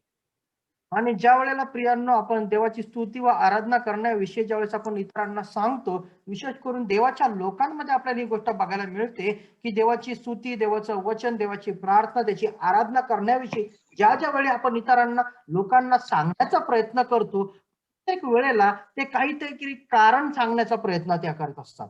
है ना? लोग परमेश्वर की प्रशंसा ना करने के विभिन्न बहाने बनाते हैं और वह उसकी सफाई भी देते हैं। आणि कितीतरी लोक असे आहेत जे देवाची आराधना न करण्यासाठी पुष्कळशी कारण देतात आणि त्याच्यापासून मागे पळण्याचा प्रयत्न करतात. कुछ लोग कहते हैं कि यह उनके स्वभाव के अनुकूल है। आणि काही लोक म्हणतात की हे आमच्या स्वभावाच्या अगदी विरुद्ध आहे. कुछ लोग कहते हैं कि हम जल्दी घुल मिल नहीं सकते, इसलिए प्रशंसा करने से उन्हें शर्म आती है। आणि काही लोक म्हणतात की आम्हाला लोकांमध्ये मिसळता येत नाही म्हणून स्तुती आराधना करायला आम्हाला लाज वाटते. और बहुत सारे लोग स्तुति आराधना के आराधना में शामिल होने की बात करते, तो सच में कई लोग बहुत शर्माते हैं, बहुत डर जाते और पीछे हट जाते, शामिल नहीं होते। आणि पुष्कळशी लोक आहेत जे देवाची स्तुती व आराधना करण्यासाठी त्या ठिकाणी लाजतात आणि घाबरल्यामुळे त्या ठिकाणी ते मागेच राहतात. अगर ऐसा कोई करते हैं तो सच में वास्तविक ये है कि बाइबल उन आधारों पर किसी को क्षमा नहीं करती। आणि जर असं काही असेल प्रियांनो, तर पवित्र शास्त्र त्या सर्व कारणांमुळे कोणालाही माफ करत नाही. इसलिए हमें परमेश्वर की स्तुति और आराधना प्रशंसा करना चाहिए, जैसा दाऊद के अनुसार 150 भजन संहिता 6 आयत में लिखा है, जितने प्राणी है सबके सब यहाँ की स्तुति करे, यहाँ की स्तुति करे। आणि ज्या रीतीने प्रियांनो आपल्याला देवाची स्तुती व आराधना अशा रीतीने करायला पाहिजे, ज्या रीतीने दाऊद राजा त्याच्या 6व्या स्तोत्रसंहितेच्या 6व्या अध्यायामध्ये लिहितो, की सर्व प्रकारचे प्राणी आणि सर्व प्रकारचे लोक तुम्ही देवाची स्तुती करा. त्याप्रमाणे आपल्याला देवाची स्तुती करायची आहे. यस, यदि आप में श्वास है और आप जीवित है, तो आपको परमेश्वर की प्रशंसा आराधना करनी चाहिए। आणि जर तुमच्यामध्ये श्वास आहे आणि तुम्ही स्वतःला जिवंत म्हणवता, तर तुम्हाला देवाची स्तुती व आराधना करणे गरजेचं आहे. भजन संहिता 115 अध्याय उसका 17 आयत में लिखा है, मृतक जितने चुपचाप पड़े हैं वे तो यहाँ की स्तुति नहीं कर सकते। आणि स्तोत्र 115 आणि याच्या 17 वचनामध्ये त्या ठिकाणी स्तोत्रकर्ता म्हणतो, मेलेले निशब्द उतरले नाही, कोणीही परमेश्वराचे स्तवन करीत नाही. यस, वास्तव में प्रशंसा आराधना स्तुति करने में कुछ विशेष रुकावटें हमारे जीवन में आ खड़ी हो जाती है। आणि वास्तविक रीतीने देवाची स्तुती आराधना करण्यास संबंधाने आपल्या जीवनामध्ये पुष्कळशा गोष्टी आपल्यासाठी अडखळण म्हणून उभ्या राहतात. और उन रुकावटों से जिनसे सुलझाने के लिए परमेश्वर अपेक्षा करता है, तथा वह चाहता है कि हम उन पर विजय हो सके। आणि त्या अडखळणाविषयी देवाची आपल्याबद्दल इच्छा आहे, की आपण त्याच्याकडे दुर्लक्ष करून त्यावर विजयी व्हावं. और वह उनमें एक को भी वास्तविक कारण ना मानेगा कि हम स्तुति आराधना प्रशंसा ना करें। आणि त्यातल्या एकाही गोष्टीला तो कारण स्वरूप त्या ठिकाणी स्वीकारणार नाही, कारण त्याची इच्छा आहे की आपण त्याची स्तुती आराधना व प्रशंसा करावी. ओके, नंबर 1, स्तुति आराधना में प्रशंसा में रुकावट, सबसे पहला रुकावट है, दैट इज सिन, पाप। आणि आता पहिला पॉइंट आपण बघणार आहोत. स्तुती आराधना व प्रशंसेमध्ये होणाऱ्या अडखळणामध्ये आपण पहिला पॉइंट बघत आहोत, तो म्हणजे पाप. पाप प्रशंसा करने में सबसे प्रथम रुकावट है। पाप जे आहे हे देवाची स्तुती आराधना करण्यामागे सगळ्यात मोठं अडखळण आहे. ओके, आप इस बात को मानते हैं कि पाप स्तुति आराधना प्रशंसा करने में सबसे प्रथम रुकावट है। आणि या गोष्टीला तुम्हीही मानाल की पाप जे आहे हे देवाची स्तुती आराधना करण्यासाठी सगळ्यात मोठं अडखळण बनतो. यस, इसलिए तो जो लोग उद्धार नहीं पाए हुए हैं वो स्तुति आराधना नहीं कर सकते। आणि म्हणून ज्या लोकांचं तारण झालेलं नाहीये ते लोक देवाची स्तुती व आराधना करू शकत नाही. इसलिए कुछ विश्वासी भी प्रभु की प्रशंसा नहीं कर सकते हैं, कुछ लोग करते नहीं। आणि म्हणूनच असे विश्वासणारे पण आहेत जे देवाची स्तुती आराधना करत नाहीत किंवा काही करू शकतही नाही. बिकॉज पाप, सिन। आणि हे सर्व होतं पापामुळे. हम देखते हैं अस्वीकृत पाप हमें परमेश्वर की उपस्थिति में वंचित रखता है। आणि न कबूल केलेले जे पाप आहेत हे आपल्याला देवाच्या आराधनेपासून लांब ठेवतात. यस, यही एक पाप है, पाप का जड़ भी बोल सकते हैं हम। हमें परमेश्वर की प्रेजेंस वर्शिप करने में पूरी तरह से वंचित कर देता है और हम पूरी तरह से प्रभु से दूर हो जाते हैं। आणि ह्या सर्व गोष्टी आहेत ज्या देवाच्या स्तुती आराधना करण्यापासून आपल्याला रोखतात आणि आपल्याला त्या स्तुती आराधना करण्यापासून लांब करतात. यदि हम अपने लाइफ में ऐसा कोई हम sin करते हैं तो हम परमेश्वर की उपस्थिति में स्वतंत्र मतलब एकदम फ्रीडम महसूस नहीं करते हम लोग। आणि जर अशा प्रकारचं कुठलं पाप आपल्या जीवनामध्ये असेल तर देवाच्या सानिध्यामध्ये असलेली जी स्वतंत्रता आहे त्याला कधीच आपण अनुभवू शकणार नाही. और जितने भी यहाँ पे स्टूडेंट्स हैं अभी, क्या आप अपने पर्सनल लाइफ में प्रेजेंट वर्शिप में फ्रीडम महसूस करते हैं क्या? एक दो बताइए। आणि जेही विद्यार्थी आपल्यामध्ये आहेत तुम्ही मला सांगा की तुमच्या वैयक्तिक जीवनामध्ये ज्यावेळेस तुम्ही देवाची स्तुती व आराधना करता तुम्हाला मोकळीकता जाणवते? Anybody is there? Geeta ma'am, Yes, yes, Alex, Alex है क्या? अलेक्स नाही. Yes, sir, I do. Yes. yes. कैसा फील करते हैं आप प्रेजेंट वर्शिप में? आप अपने आप को फ्रीडम महसूस करते हैं क्या? जी जी हाँ, फ्रीडम महसूस करते हैं। बहुत अच्छा लगता है जब प्रभु के गीत गाते हैं, यस। बहुत ही अच्छा लगता है। प्रभु की मतलब फुट के पाँव के नजदीक बैठे लगता है। हाँ, thank you ma'am, thank you. Anyone else, if you, इसलिए मैं बैठी थी, मैं बोली दूसरे कोई बात करना चाहते हैं। That's okay. Yes, Lord. Okay, और कोई अपने भाइयों में से ब्रदर्स में कोई बता सकते हैं शॉर्ट हाँ, में? Hallelujah, yes. हालेलुया। हाँ, मुझे भी बहुत अच्छा लगता है, फ्रीडम महसूस होता है और मैं अपना जीवन उसी माहौल में बिताना चाहता हूँ। Yes, very good. आमेन, आमेन। यही तो प्रभु चाहता है ना। प्रभु ने हमको आजाद किया है क्रूस पर, पहले से ही हमको फ्रीडम दे दिया है ना।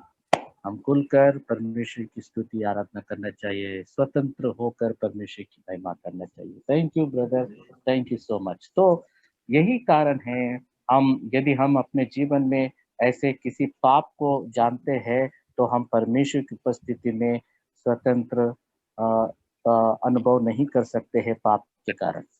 आणि म्हणून प्रियांनो जर आपल्या जीवनामध्ये असे कुठल्या प्रकारचं पाप जर आपल्याला माहिती आहे तर ते देवाच्या सानिध्यामध्ये असलेली जी मोकळीकता आहे त्याला आपण कधीही अनुभवू शकत नाही. देखो, जैसे कि भजन संहिता Psalms चैप्टर 66 एंड 18 में दाऊद कहता है, यदि मैं मन में अनर्थ बात सोचता तो प्रभु मेरी ना सुनता। आणि ज्या रीतीने स्तोत्र संहिता 66 and verse pastor 18 verses 1-8 chapter 66 verses 18। 18 okay.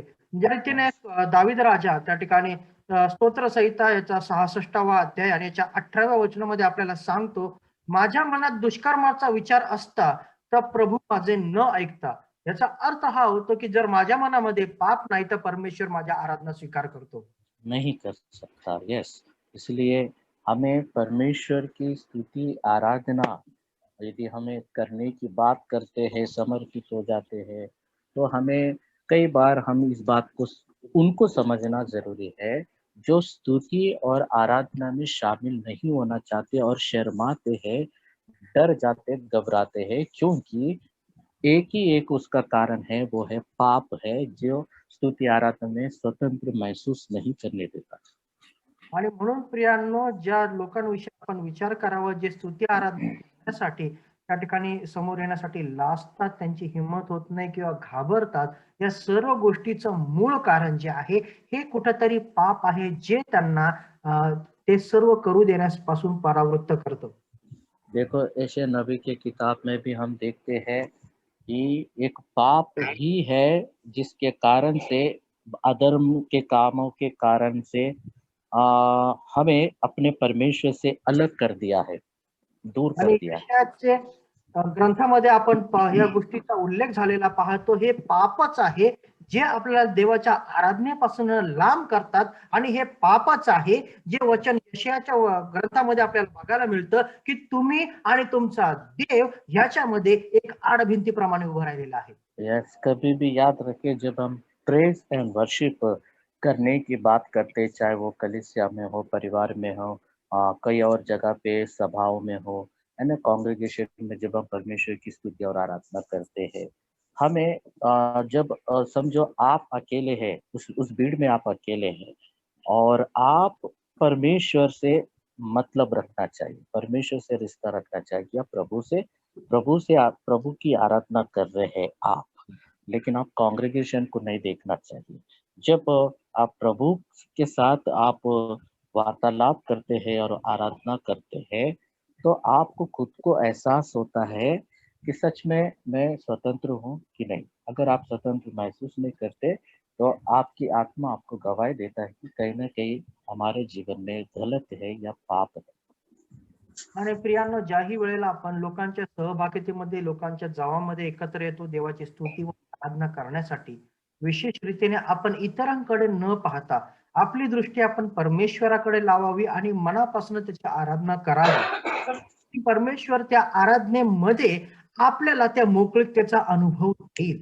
आणि जर आपल्याला ती मोकळीकता जाणवत नाही, तर आपल्याला या गोष्टीचा विचार करणं आहे की अशी कुठली गोष्ट आहे जी माझ्या जीवनातून घडलेली आहे, जी देवाच्या दृष्टीने योग्य नाही आणि ज्यामुळे मी आराधनेमध्ये असलेली मोकळीकता जी आहे ती अनुभवू शकत नाही. और यदि हम अपने आप एहसास करते हैं कि हमने कुछ गलत है, तो सच में वही कारण है कि हम अपने कामों, अधर्म के कामों के कारण से हमने खुद परमेश्वर को अलग कर दिया है। आणि जर अशी गोष्ट आपल्याला आपल्या जीवनामध्ये जाणवते की ती गोष्ट चुकीची आहे, तर आपल्या अधर्माच्या कृत्यांमुळे आपण स्वतःला देवाच्या सानिध्यापासून वेगळं करून घेतलेलं आहे. प्रेजेंट वर्शिप में होता क्या है, ये पाप के कारण सबसे बड़ी बात ये है, हम उस संगति को भी खो बैठते हैं जो उसके साथ पहले से थी हमारे साथ। आणि स्तुती आराधनेमध्ये काय होतं की जर जीवनामध्ये जर पाप आलेला आहे, तर ती जी जवळीकता देवाबरोबर आपली या पूर्वी झालेली होती, त्या जवळीकतेला सुद्धा आपण गमावून बसतो. यस, तो ये बहुत दुख की बात है। हमें परमेश्वर की संगति को खोना नहीं चाहिए, उसकी प्रेजेंस को पाना है हमको। आणि म्हणून आपल्याला देवाच्या सानिध्याला गमावण्याचं नाही, तर आपल्याला अधिक त्याच्या जवळ जायचं आहे. यस, प्रेज एंड वर्शिप में भरपूर उपस्थिति का लाभ उठाने का एक समय होता है। आणि स्तुती आराधनेमध्ये देवाच्या सानिध्याचा अधिकाधिक अनुभव घेणं हे महत्वाचं असतं. तो अब देखते हैं कि मैंने आपको बताया, रेफरेंस लिख सकते हैं यशायाह नबी की किताब यशायाह 49 वर्सेस 2 में हम देखते हैं कि पाप और अधर्म के कामों के कारण हम परमेश्वर को अलग करते हैं। आणि त्याविषयीचं वचन तुम्ही लिहून घेऊ शकता. यशायाचा ग्रंथ याचा 49वा अध्याय आणि याचं दुसरं वचन, ज्यामध्ये आपल्याला बघायला मिळतं की तुमचे पाप हे देव आणि आपल्यामध्ये एका आडभिंतीप्रमाणे झालेले आहेत. और हमारे जीवन में यही पाप के कारण से प्रभु के सामने हमारी जीभ जो है लड़खड़ाने लगती है। आणि आपल्या पापामुळेच देवाच्या समोर ज्यावेळेस आपण येतो, त्या ठिकाणी आपली जीभ चरचरायला लागते. ऐसे परिस्थिति में हम केवल अपने पापों के बारे में ही बोल सकते हैं। अशा परिस्थितीमध्ये केवळ आपण स्वतःच्या पापाविषयीच बोलू शकतो. और इस रुकावट से बचने का एक ही साधन है प्रियो। आणि अशा प्रकारच्या अडखळण्यापासून वाचण्यासाठी केवळ एकच साधन आहे. वो साधन क्या है? पहला यूहन्ना उसका पहला अध्याय 9 आयत को हम पढ़ेंगे।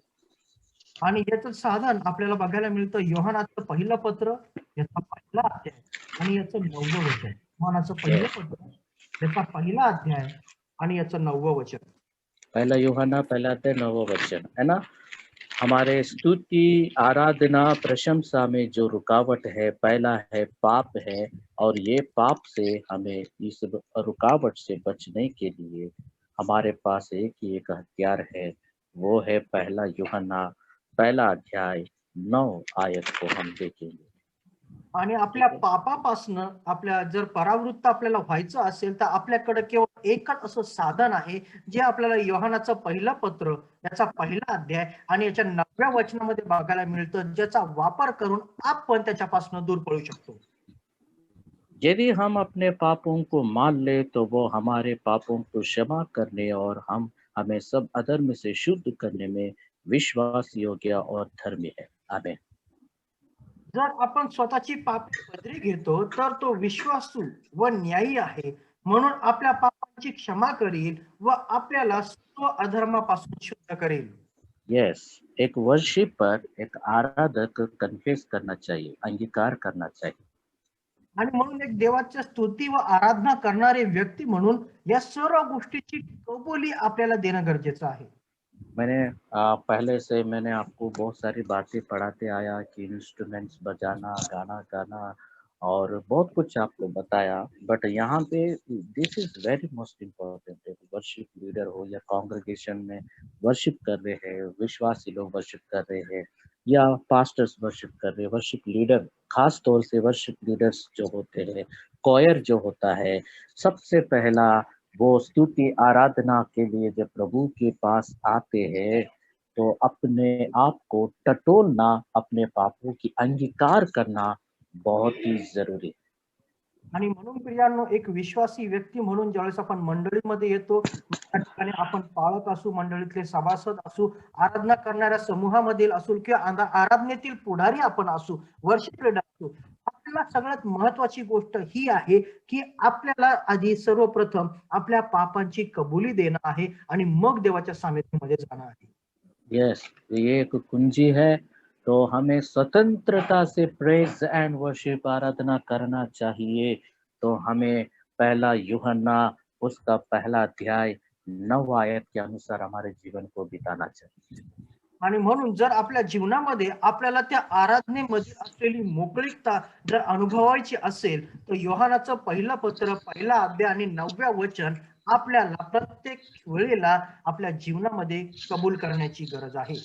स्तुति और आराधना में हम गीत गाने से पहले गीतों को सेलेक्ट करते हैं, सब तैयारी करते हैं, प्रैक्टिस करते हैं, लेकिन सभी बातों से प्रथम हमें यही वचन के अनुसार पहले वचन के अनुसार अपने पापों की अंगीकार करना, मानना है, मान लेना अपने पापों। आणि स्तुती आराधनेमध्ये सर्वप्रथम आपण गीतांची निवड करतो, त्यासाठीची सर्व तयारी करतो, त्यासाठी आरलेला सर्व सराव आपण करतो. पण या सर्व गोष्टी करण्यापूर्वी सगळ्यात महत्वाची जी गोष्ट आहे तर आपल्याला या वचनाची कबुली देवाकडे देणं गरजेचं आहे. और बाइबल कहता है कि जो व्यक्ति पापों को मान ले तो वो यानी प्रभु यीशु मसीह हमारे पापों को क्षमा करने में और हम सब अधर्म से शुद्ध करने में विश्वास योग्य और धर्मी है। आणि म्हणून वचन म्हणतं की जोही आपली पापे पदरी घेतो, जोही कबूल करतो, तो म्हणजे प्रभू येशू ख्रिस्त आपल्याला आपल्या पापांची क्षमा करण्यासाठी व आपल्याला सर्व आपल्या अधर्मी कामापासून शुद्ध करण्यासाठी विश्वास व न्यायी आहे. हाँ, हमें अंगीकार करना क्यों जरूरी है आपको पता है? 10 आयत में लिखा है, यदि हम कहें कि हमने पाप नहीं किया तो उसे झूठा ठहराते और उसका वचन हम में नहीं है। आणि आपल्याला हे सर्व गोष्ट कशासाठी करण्याची गरज आहे तर याच्या सर्व गोष्टी आपल्याला 10व्या वचनामध्ये पुढे बघायला मिळतात.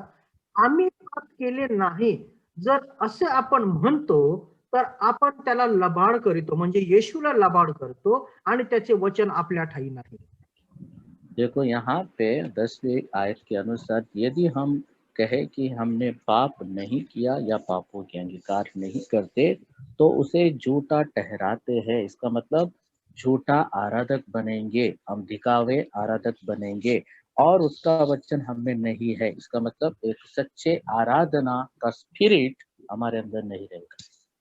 आणि म्हणून वचन स्पष्ट रीतीने म्हणतं जर आपण आपलं पाप कबूल केलं नाही तर आपण त्याला म्हणजे येशूला खोटं ठरवतो आणि जर आपण त्याला याचा अर्थ आपणही खोटे आराधक बनतो, ढोंगी आराधना करणारे बनतो आणि म्हणून त्याचं वचन आणि तो आपल्या ठाई त्या ठिकाणी नाही.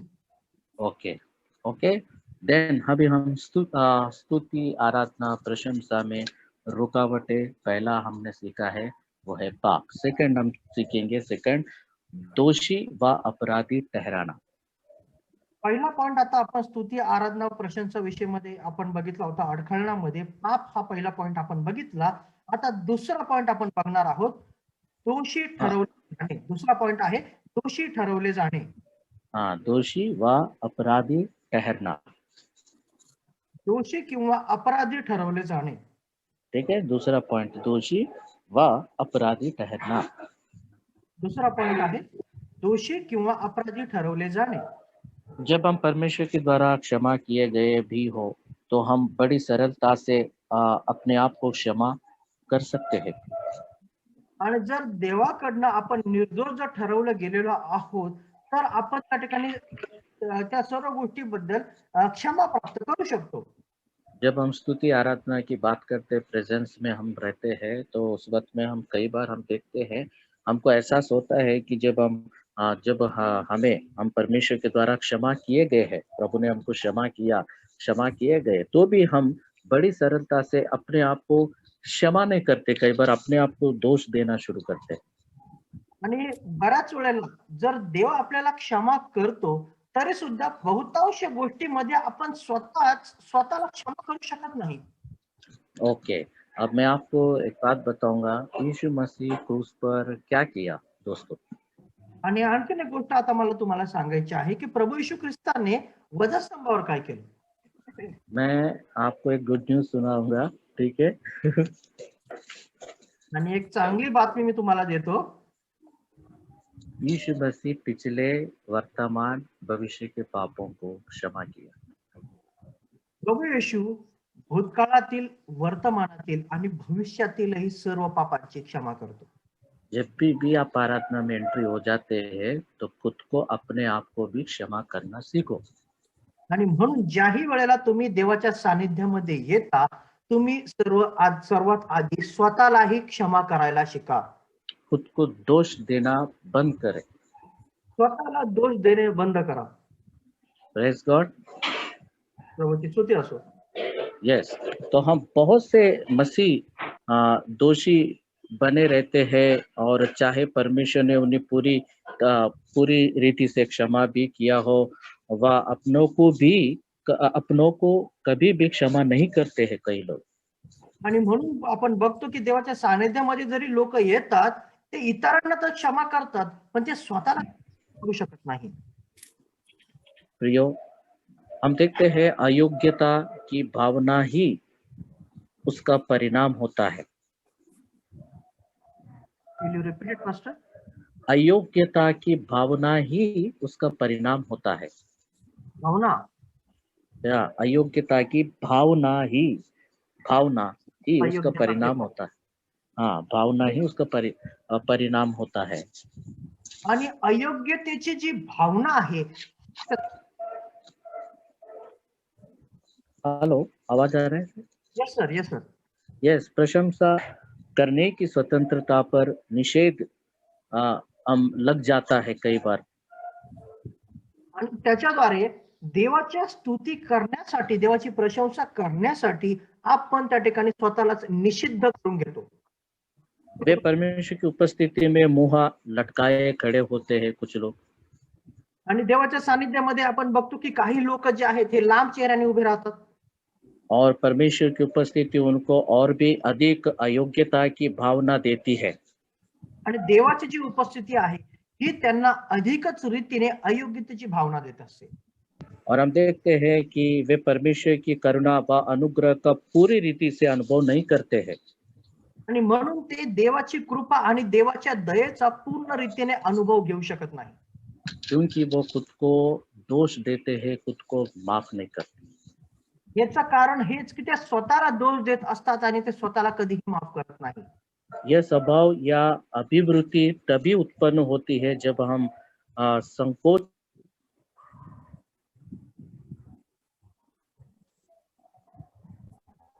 Hello, yes sir.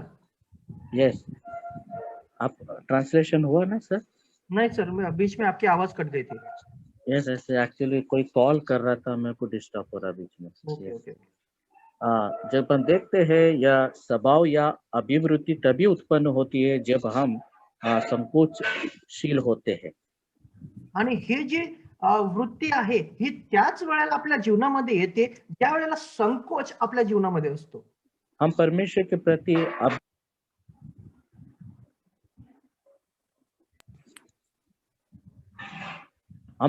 के प्रति अभिज्ञ नहीं होते हैं. आणि परमेश्वरा प्रित्यर्थ आपण त्या वेळेला त्या ठिकाणी अभिज्ञ नसतो, आपल्याला त्याविषयीची माहिती नसते. यदि हम अपने हृदय को लगातार जांचते रहे तो हम उसमें कहीं दोष व दुर्बलताओं को पाएंगे, क्योंकि कोई भी सिद्ध नहीं है वैसा देखा जाए तो. आणि जर आपण आपल्या स्वतःच्या मनाची पारख केली तर कितीतरी दोष आणि चुकीच्या गोष्टी आपल्याला स्वतःच्या जीवनामध्ये आढळतील, कारण वचनच आपल्याला सांगतं की परिपूर्ण असा कोणीही नाही. है ना. तो हम देखते हैं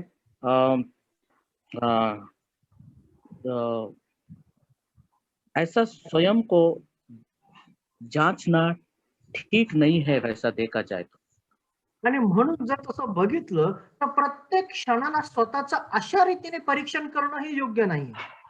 यदि हम ऐसा करते हैं, ऐसा करने से स्वयं हम पर दृष्टि लगी रहती है, हमारी दृष्टि परमेश्वर से हट जाती है.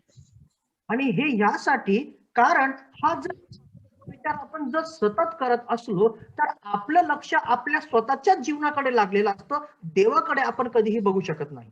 स्तुति आराधना में हमेशा क्रूस के खता को, उसके कॉन्सेप्ट को समझो आप. यीशु ने ऑलरेडी आपको फॉरगिव दे दिया. खुद को दोष देना बंद करे, खुद को क्षमा करना सीखो, और खुद पर यदि आप दृष्टि लगाए रहते हैं तो हमारी दृष्टि परमेश्वर से हट जाती है. इस बात को ध्यान रखें. आणि म्हणून आराधनेमध्ये येत असताना प्रत्येक वेळेला क्रूसाची जी कथा आहे त्या गोष्टीला आपण समोर आणूया. त्या वधस्तंभावरती प्रभू येशूने आपल्या सर्व पापांची क्षमा केलेली आहे. म्हणून प्रत्येक वेळेला स्वतःचं स्वपरीक्षण, स्वतःचे दोष काढणे आणि स्वतःला दोषी ठरवणे या गोष्टी बंद करा, कारण प्रभू येशूने आपल्या सर्व पापांची क्षमा केलेली आहे आणि त्या गोष्टीमध्ये देव आपल्याला क्षमा करण्यासाठी तयारही आहे. ये दूसरी बात है जो हमारे स्तुति आराधना में रुकावट है, खुद को दोष देना, अपराधी ठहराना. आणि म्हणून स्वतःला अपराधी ठरवणं किंवा स्वतःला दोषी ठरवणं हे देवाच्या स्तुती व आराधनेमध्ये आपल्यासाठी सगळ्यात मोठं अडखळण बनतं. त्या गोष्टी सर्वात आधी बंद करा. मैंने एक पॉइंट बताया, आप उस पर ध्यान दीजिएगा या आप अंडरलाइन करो, आप लिख लीजिएगा मैंने क्या बोला.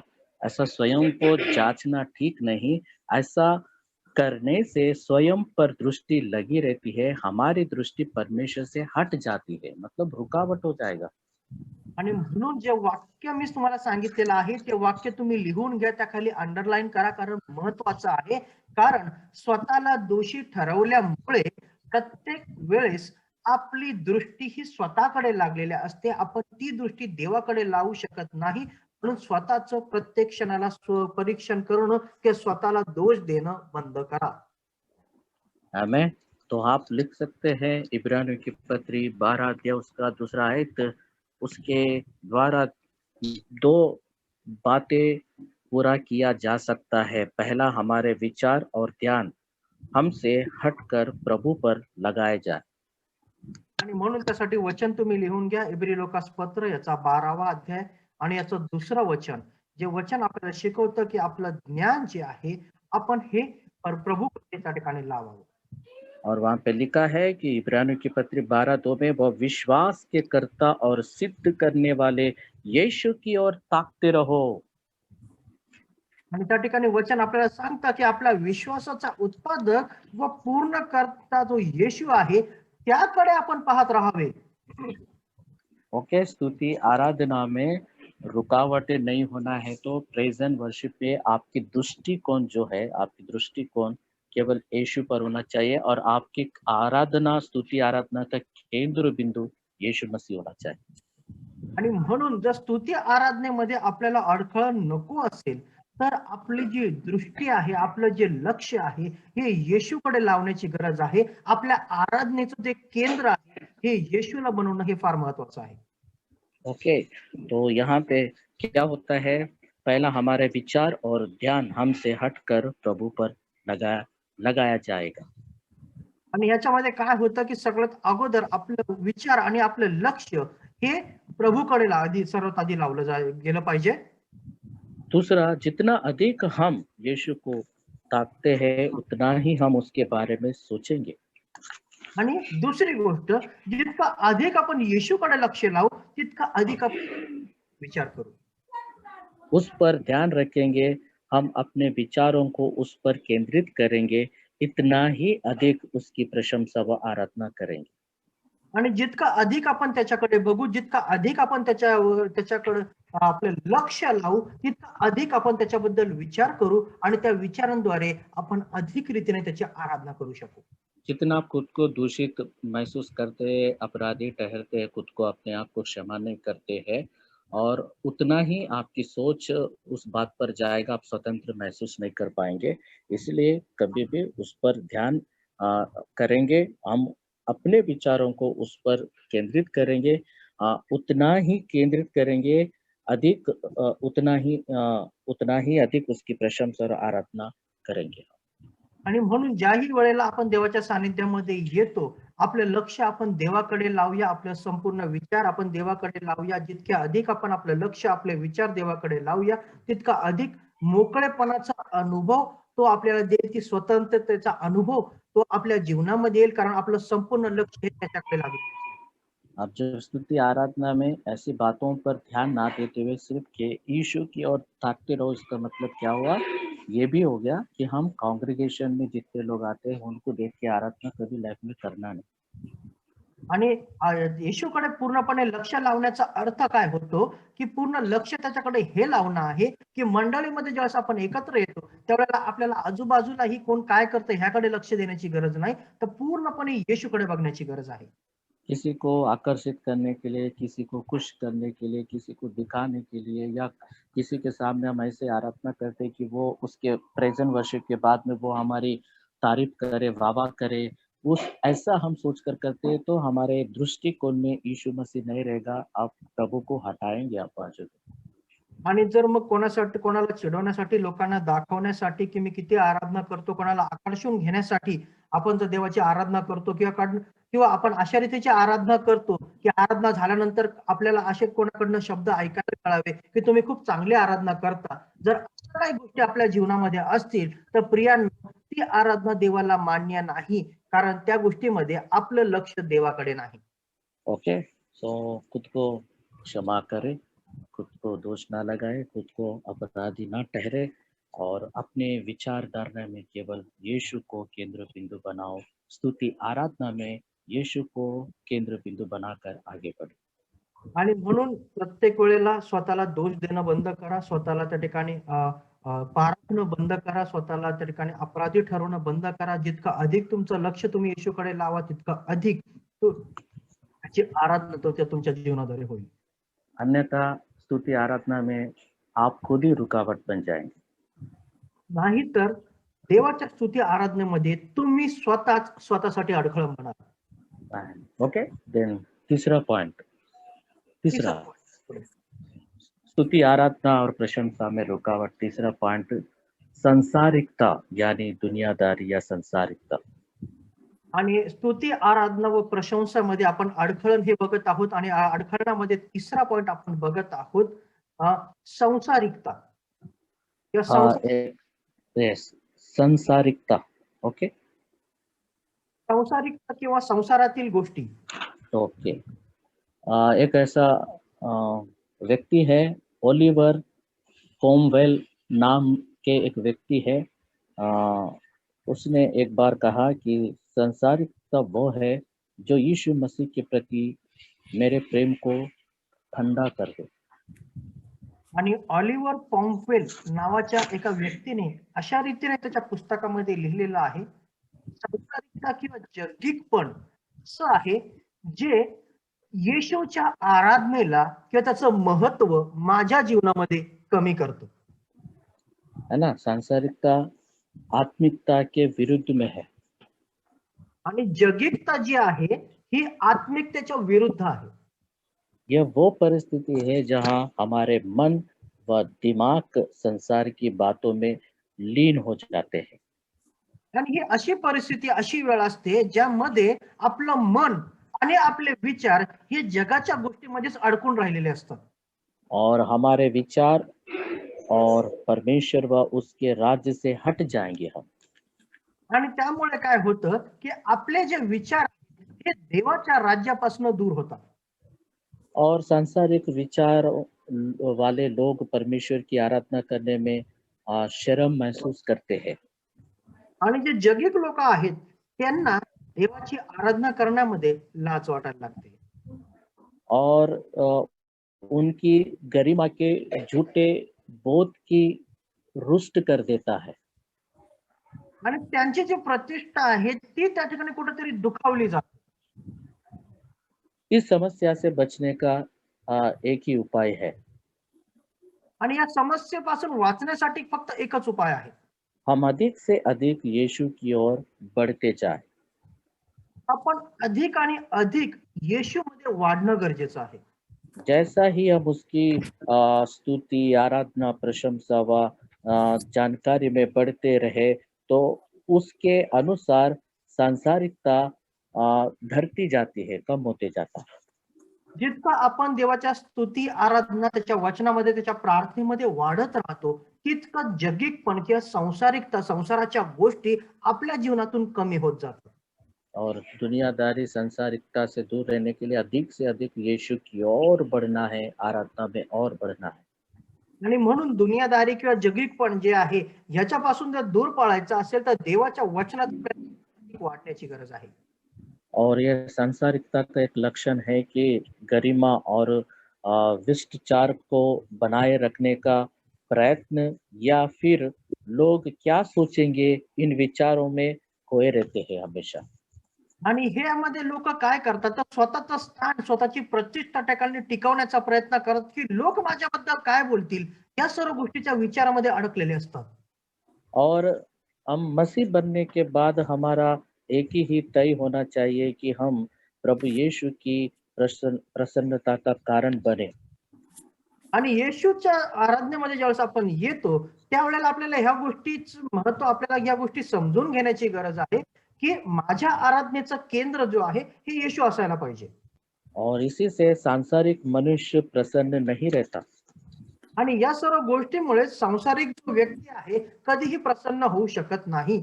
यदि हम मनुष्यों को प्रसन्न करने में लगे रहेंगे तो हम परमेश्वर को प्रसन्न करने के खतरे में पड़ जाएंगे। आणि जर आपण माणसांनाच प्रशंसा आपण त्या ठिकाणी त्यांची प्रशंसा करत राहिलो किंवा माणसांनाच जर खुश करत राहिलो तर आपण देवाच्या स्तुती प्रशंसेपासून किंवा देवाला संतोषी होण्यापासून दूर होऊन जातो.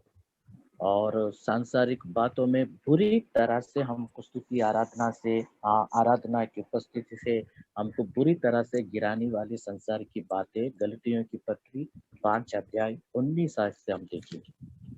आणि संसाराच्या ज्या गोष्टी आहेत या आपल्याला गलतीकारास पत्र याच्या 5वा अध्याय आणि त्याच्या 19व्या वचनामध्ये बघायला मिळतात ज्या आपल्याला वाईट आपल्या स्थानावरून खाली पाडू शकतात. ओके, गलतियों की पत्री 5 अध्याय 19 से लेकर हम 21 आयत तक हम पढ़ेंगे, 21 आयत तक पढ़ेंगे। आणि गलतीकारास पत्र याचा 5वा अध्याय आणि याच्या 19व्या वचनापासून आपण याच्या 23व्या वचनापर्यंत वाचणार आहोत. सॉरी, अभी समय हो चुका है, परंतु ये थोड़ा सा पढ़कर हम फिनिश करेंगे। आणि मला माहिती वेळ झालेला आहे तरी सुद्धा हे इतकं वाचून आपण समाप्त करणार आहोत. मुझे ऐसा लगता है कि पिछले सप्ताह से अभी तक आत्मिक बातों से जुड़ी हुई बहुत ही महत्वपूर्ण बात हम सीख रहे हैं। आणि मला असं वाटतं की मागच्या आठवड्यापासून आपण आत्मिक गोष्टीशी निगडीत अशा महत्वाच्या गोष्टींना शिकत आहोत. ओके, तो यहाँ पे हम देखते हैं कि 19 आयत में लिखा है, गलतियों 5 अध्याय 19 आयत में, शरीर के काम तो प्रकट है, यानी दुनियादारी की बातों में रहेंगे तो ये सारी बातें फिर शरीर में काम करने लगता है। शरीर के काम तो प्रकट ये है, अर्थात व्यभिचार, गंदे काम, लूचपन, मूर्ति पूजा, टोना, बैर, झगड़ा, ईर्ष्या, क्रोध, विरोध, फूट, विदर्भ, डाहा, मतवालापन, लीला क्रीड़ा और इनके जैसे और काम है। इनके विषय में मैं तुमसे पहले से कह देता हूँ कि जैसा पहले कह भी चुका हूँ कि ऐसे ऐसे काम करने वाले परमेश्वर के राज्य के वारिस ना होंगे। आणि गलतीकारास पत्र 5वा अध्याय आणि याचं 19वे वचन आपल्याला सांगतं, देहाची कर्मे जर उघड आहेत. देहाची कर्मे म्हणजे जो व्यक्ती जगिक गोष्टीमध्ये अडकलेला आहे त्याच्या जीवनामध्ये या गोष्टी आपल्याला बघायला मिळतील. 19व्या वचनामध्ये आपल्याला बघायला मिळतं. तर ती ही की जार कर्म, अशुद्धपणा, कामातुरपणा, मूर्तीपूजा, चेटके, वैर, कलह, मत्सर, राग, पट, फुटी, पक्षभेद, हेवा, दारूबाजी, रंगेलपणा आणि इतर अशा गोष्टी याविषयी जे मी पूर्वीच तुम्हाला सांगून ठेवले होते तेच आता सांगून ठेवतो. अशा लोकांना देवाच्या राज्यात वतन मिळणार नाही. यस, तो इन सारे शारीरिक बातों से और संसार की बातों से हमको अलग रहना है. आणि या सर्व जगिक गोष्टीपासून आपल्याला दूर राहण्याची गरज आहे और यीशु की ओर बढ़ना है. आणि येशूकडे आपल्याला वाढण्याची गरज आहे. यहाँ पे एक इम्पोर्टेंट बात वचन की ओर मैं आपका ध्यान मोड़ना चाहता हूँ. 21वें आयत में आखिरी पद में क्या लिखा है कि ऐसे ऐसे काम करने वाले परमेश्वर के राज्य के वारिस ना होंगे. आणि यातील एक महत्वाच्या गोष्टीकडे मला तुमचं लक्ष न्यायचं आहे. 21व्या वचनाच्या शेवटल्या भागामध्ये त्या ठिकाणी म्हणण्यात आलेलं आहे, अशी कर्मे करणाऱ्यांना देवाच्या राज्याचे वतन मिळणार नाही. परमेश्वर का राज्य क्या है, जहाँ पे क्या किया जाता है. देवाचं राज्य काय आहे किंवा त्या ठिकाणी काय केलं जातं. शुरुआत में ही प्रेजेंट वर्शिप से शुरू हुआ और अंत में भी प्रेजेंट वर्शिप की सेवकाई ही होगा. सुरुवात पण त्याची देवाच्या स्तुती व आराधनेच्या कामानेच झालेली आहे आणि त्याचा शेवट सुद्धा स्तुती व आराधनेमध्येच त्या ठिकाणी पुढे होणार आहे. परमेश्वर के राज्य के वारिस नहीं होंगे का मतलब ये भी होता है कि वो अनंत काल के स्तुति, प्रशंसा, आराधना के सेवकाई के वारिस नहीं बनेंगे, उसके राज्य के वारिस नहीं बनेंगे. आणि देवाच्या राज्याचे वतन मिळणार नाही, त्याचं वारिस ते बनणार नाही. याचा अर्थ हा होतो की देवाच्या स्तुती आराधने करण्याचे जी सेवा कार्य आहे त्यापासून सुद्धा ते वंचित होतील. और उसी प्रकार से एक आराधक को ये बात ध्यान में रखना है कि वो बेविचारी नहीं होना चाहिए, गंदे काम करने वाला, लुचपन, मूर्ति पूजा और टोना बैर, झगड़ा करने वाला, ईर्ष्या, क्रोध, विरोध करने वाला, विदर्भ, डाहा, मत वालापन और इस प्रकार के कार्य करने वाला नहीं होना चाहिए वर्शिप लीडर. आणि म्हणून जो आराधना करणारा आहे, वर्शिप लीडर आहे, त्याने ह्या गोष्टी महत्वाच्या नेहमी लक्षात ठेवल्या पाहिजे की त्या ठिकाणी त्याच्या जीवनामध्ये जार कर्म, व्याभिचार ह्या गोष्टी कधीही असता कामा नये. त्याचं जीवन देवाप्रित्यर्थ नेहमी शुद्ध आणि पवित्र असलं पाहिजे. इसलिए संसार की बातों से अलग रहे. आणि तो जगिक गोष्टीपासून नेहमी अलिप्त असला पाहिजे. ओके, नेक्स्ट पॉइंट मैं बताऊंगा, परंतु अगले सप्ताह में मैं आपको एक्सप्लेन करूंगा. आणि पुढचा पॉइंट मी तुम्हाला सांगणार आहे, पण याविषयीची जी माहिती आहे मी तुम्हाला पुढच्या क्लासमध्ये देईल. चौथा पॉइंट, परमेश्वर की गलत धारणा. चौथा पॉइंट आहे परमेश्वराविषयीचा चुकीचा समज. परमेश्वर की गलत धारणा. परमेश्वराविषयीचा चुकीचा समज. ठीक है, ये हम सीखेंगे और उसके बाद ये एक प्रकार की रुकावट है और भी रुकावटें हैं. 2-3 बातें मैं बताऊंगा. धार्मिक परंपराएं है, वो हमारी रुकावट है, और एक घमंड या अभिमान जो है आराधना, स्तुति आराधना में रुकावट है. इस प्रकार की कुछ बातें हम सीखेंगे अगले सप्ताह. आणि पुढच्या आठवड्यामध्ये आणखीन काही गोष्टी आहेत ज्याच्यामध्ये घमंड आहे, गर्व आहे, रूढी परंपरा आहे, ह्या प्रकारची अडखळणं आहेत. या सर्व गोष्टींना आपण येणाऱ्या क्लासेसमध्ये शिकणार आहोत.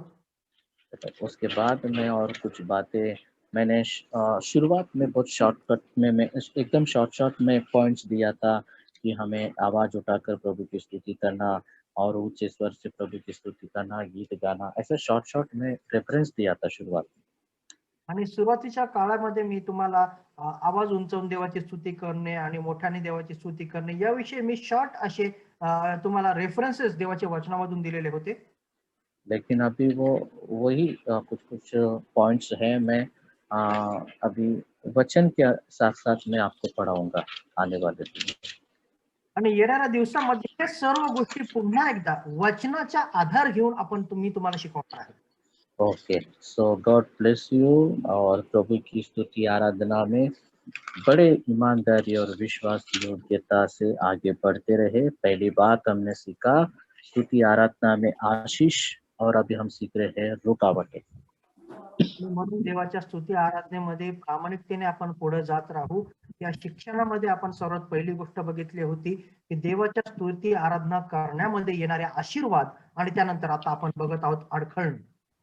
Okay, so god bless you.